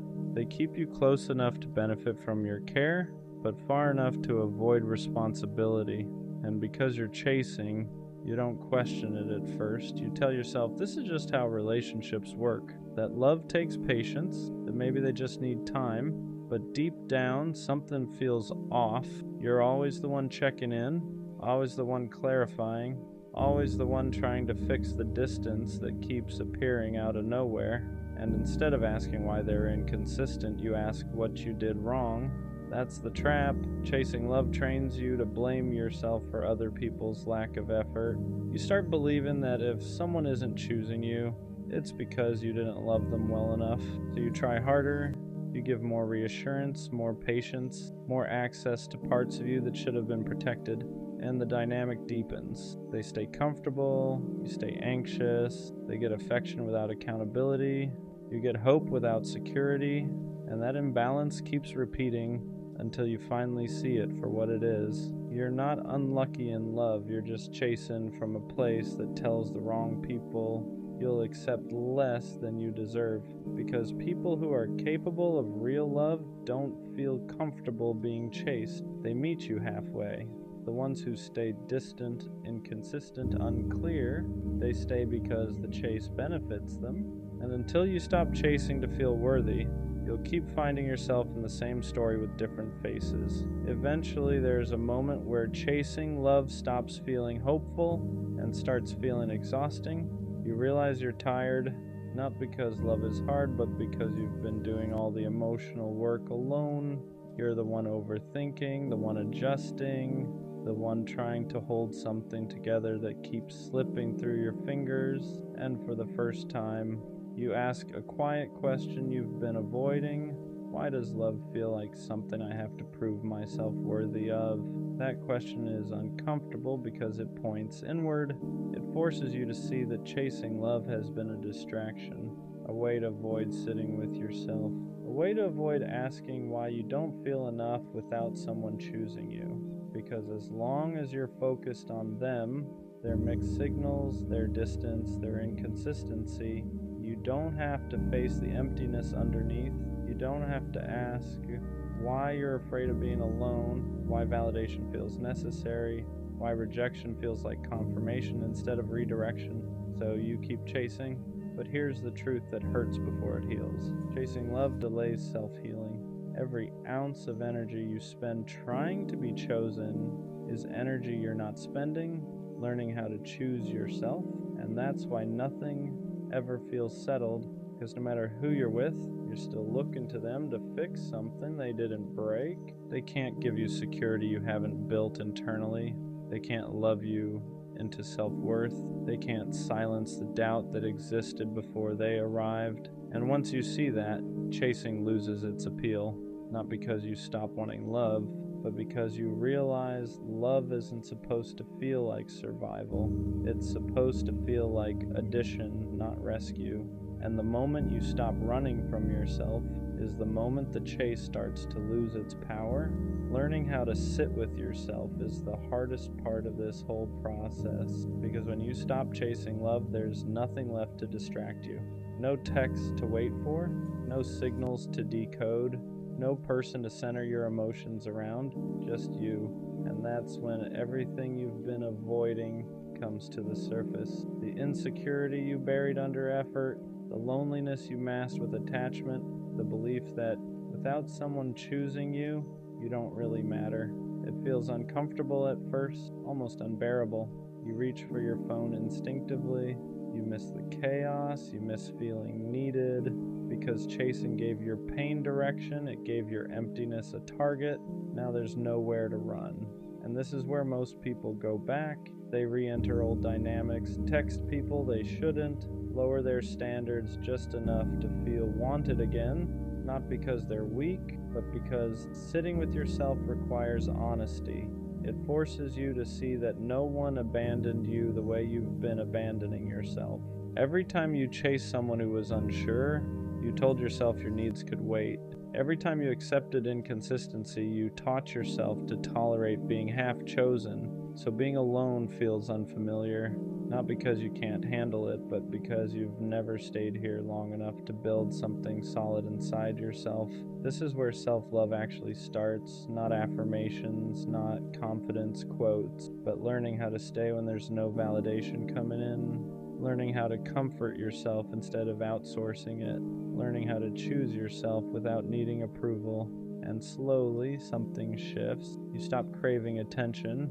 You stop confusing intensity with connection. You stop chasing people who feel familiar for the wrong reasons. Because now, you're no longer running from yourself. And when you stop doing that, love stops feeling like something you need to survive. When you finally start building self-love, the chase doesn't just slow down. It feels wrong. You notice it first in small ways. The anxiety doesn't hook you the same. Inconsistency doesn't feel exciting anymore. It feels draining. People who once felt magnetic now feel loud, unclear, unsafe, and that confuses you because for so long, chaos felt like chemistry. You were drawn to people who kept you guessing because guessing felt familiar, because uncertainty mirrored how unsure you felt about yourself. But now that you're learning how to stand on your own, that dynamic stops working. You don't feel the urge to prove yourself anymore. You don't feel the need to over-explain your worth. And suddenly, chasing feels humiliating, not because you're above it, but because you're finally grounded enough to feel how one-sided it always was. You start wanting different things: clarity instead of sparks, consistency instead of intensity, presence instead of pursuit. You want to be met, not chased or chasing. And here's the part people don't expect. Self-love makes some connections fall apart. People who benefited from your overgiving feel the shift immediately. They sense you're no longer bending, no longer available on demand, no longer trying to earn their attention, and some of them leave. Not because you changed for the worse, but because the version of you that chased them is gone. That can hurt, because even when you're healing, loss still feels like loss, but this time it doesn't destroy you, because you're no longer tying your value to someone else's choice. You understand something now. Love that requires chasing is love that feeds on insecurity, and love that's healthy doesn't need pursuit to survive. It shows up, it stays, it chooses you without being convinced, and the more you learn how to love yourself quietly, consistently, honestly, the less tolerance you have for anything that makes you feel like you need to beg to belong. When the chasing finally stops, a new fear shows up. Not the fear of being alone, but the fear of trusting love again without desperation. Because now you're calmer, more grounded, less reactive, and that feels unfamiliar. You're used to love coming with anxiety, with overthinking, with that constant urge to secure someone's attention before it disappears. So when things are steady, part of you doesn't know what to do. You wait for the other shoe to drop. You look for signs something is wrong. You brace yourself for distance that never comes, because chaos used to feel like proof that something mattered. Now peace feels suspicious. You're not chasing anymore, but you're still learning how to receive, how to let someone show up without questioning why, how to accept consistency without trying to earn it. And that's harder than it sounds, because chasing trained you to believe love had to be worked for, that if you weren't doing something, fixing something, proving something, it wouldn't last. So when someone meets you without needing to be convinced, your instinct is to pull back, not because you don't want it, but because you're afraid of trusting something that isn't fueled by fear. This is the quiet stage of healing, where you're not running anymore, but you're not fully relaxed either. You're learning that love doesn't have to feel urgent to be real, that being chosen calmly is still being chosen, and slowly you start letting yourself believe it. You stop checking for exits, stop rehearsing disappointment, stop preparing for abandonment that hasn't happened, because for the first time, you're not chasing to feel worthy. You're standing still and letting love come to you. And that's when you realize how much strength it actually takes to stay. When you stop needing love to save you, everything about it changes. You're not chasing anymore, but you're also not hiding. You're just stable, and that's unfamiliar. You notice how different it feels to want someone instead of needing them. There's no panic behind it, no urgency, no feeling that if this doesn't work out, you'll fall apart. And that scares you in a new way, because chasing gave you purpose. It gave your emotions somewhere to go. It made love feel intense, consuming, alive. Now love feels quieter, not empty, just grounded. You don't lose yourself in people anymore. You don't rearrange your life to keep someone interested. You don't abandon your needs to avoid being left. And because of that, you become harder to hook, not emotionally unavailable, just unavailable to dynamics that require you to shrink. You start noticing things you used to ignore, how someone responds to boundaries, how they handle consistency, how they show up when you're not overgiving. And if they fade when you stop chasing, you don't panic, you understand. They weren't there for you. They were there for the version of you that was always reaching. That realization hurts, but it also frees you. Because now you know love that disappears when you stop chasing was never love meant to stay. This is where self-love changes the rules. You don't try to be impressive, you don't try to be indispensable, you don't try to secure someone's feelings. You let them show you who they are when you're not doing all the work, and for the first time, love feels optional. Not because it doesn't matter, but because your worth no longer depends on it. You're not chasing to fill a void anymore. You're choosing from a place that already feels whole, And that's when love stops feeling like survival and starts feeling like something you can welcome without losing yourself. Healing doesn't just bring relief, it brings grief.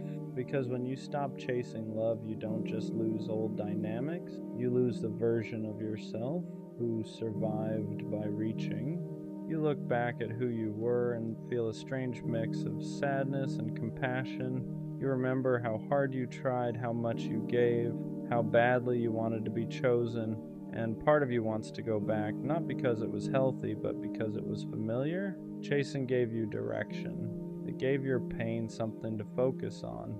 It made loneliness feel purposeful. Now that version of you is gone, and that hurts. You grieve the person who believed love had to be earned, who thought being enough meant being useful, agreeable, easy to keep. You grieve the nights you waited, the messages you rewrote, the boundaries you swallowed just to stay connected, not because you were weak, but because you didn't know another way yet. And healing means accepting something painful. No one did this to you. You did it because you didn't know how to hold yourself without being held. That realization can feel brutal because it removes the villain. There's no one left to blame, just patterns you learn to survive something deeper. So you sit with it, with the sadness, with the regret, with the understanding that you were doing the best you could with what you knew at the time. And slowly, that grief turns into respect. Respect for how much you endured, for how deeply you wanted love, for how brave it was to keep believing, even in the wrong places. You don't hate the old version of you. You thank them because they carried you until you were strong enough to stop chasing and start choosing yourself. And that's what makes this stage heavy. You're not broken anymore, but you're still letting go. The chase ends the moment you stop asking love to fix you, not because you stop wanting connection, but because you stop needing it to feel whole. You finally understand something simple that took you years to learn. Love was never supposed to be proof that you matter. It was never meant to carry your worth, never meant to quiet your self-doubt, never meant to save you from yourself. That was too much to ask of anyone. So you stopped chasing, not in anger, not in bitterness, but in clarity. You stop running after people who make you feel uncertain. Stop explaining your needs to people who don't listen. Stop overgiving just to feel chosen, because now being chosen by yourself comes first. You learn how to sit with silence without panicking, how to be alone without feeling abandoned, how to exist without needing constant reassurance, and something changes. Love no longer feels urgent, it no longer feels like survival. It no longer feels like something you have to secure before it disappears. It becomes optional, not because it's unimportant, but because your life no longer collapses without it.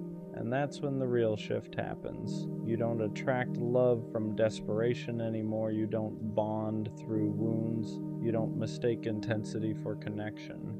You choose slowly. You choose clearly. You choose from a place that isn't begging to be filled. And if someone doesn't meet you there, you don't chase. You let them go, not because you don't care, but because you care enough about yourself to stop repeating the same pain with different people. The version of you that chased love wasn't weak. They were hurting, they were lonely, they were trying to survive. But this version of you, this version doesn't run. They stand still, they breathe, they choose themselves even when no one is watching. And from here on out, love won't feel like something you have to earn. It'll feel like something you share with someone who meets you without being chased. That's where the cycle ends. Not with finding love, but with finally finding yourself.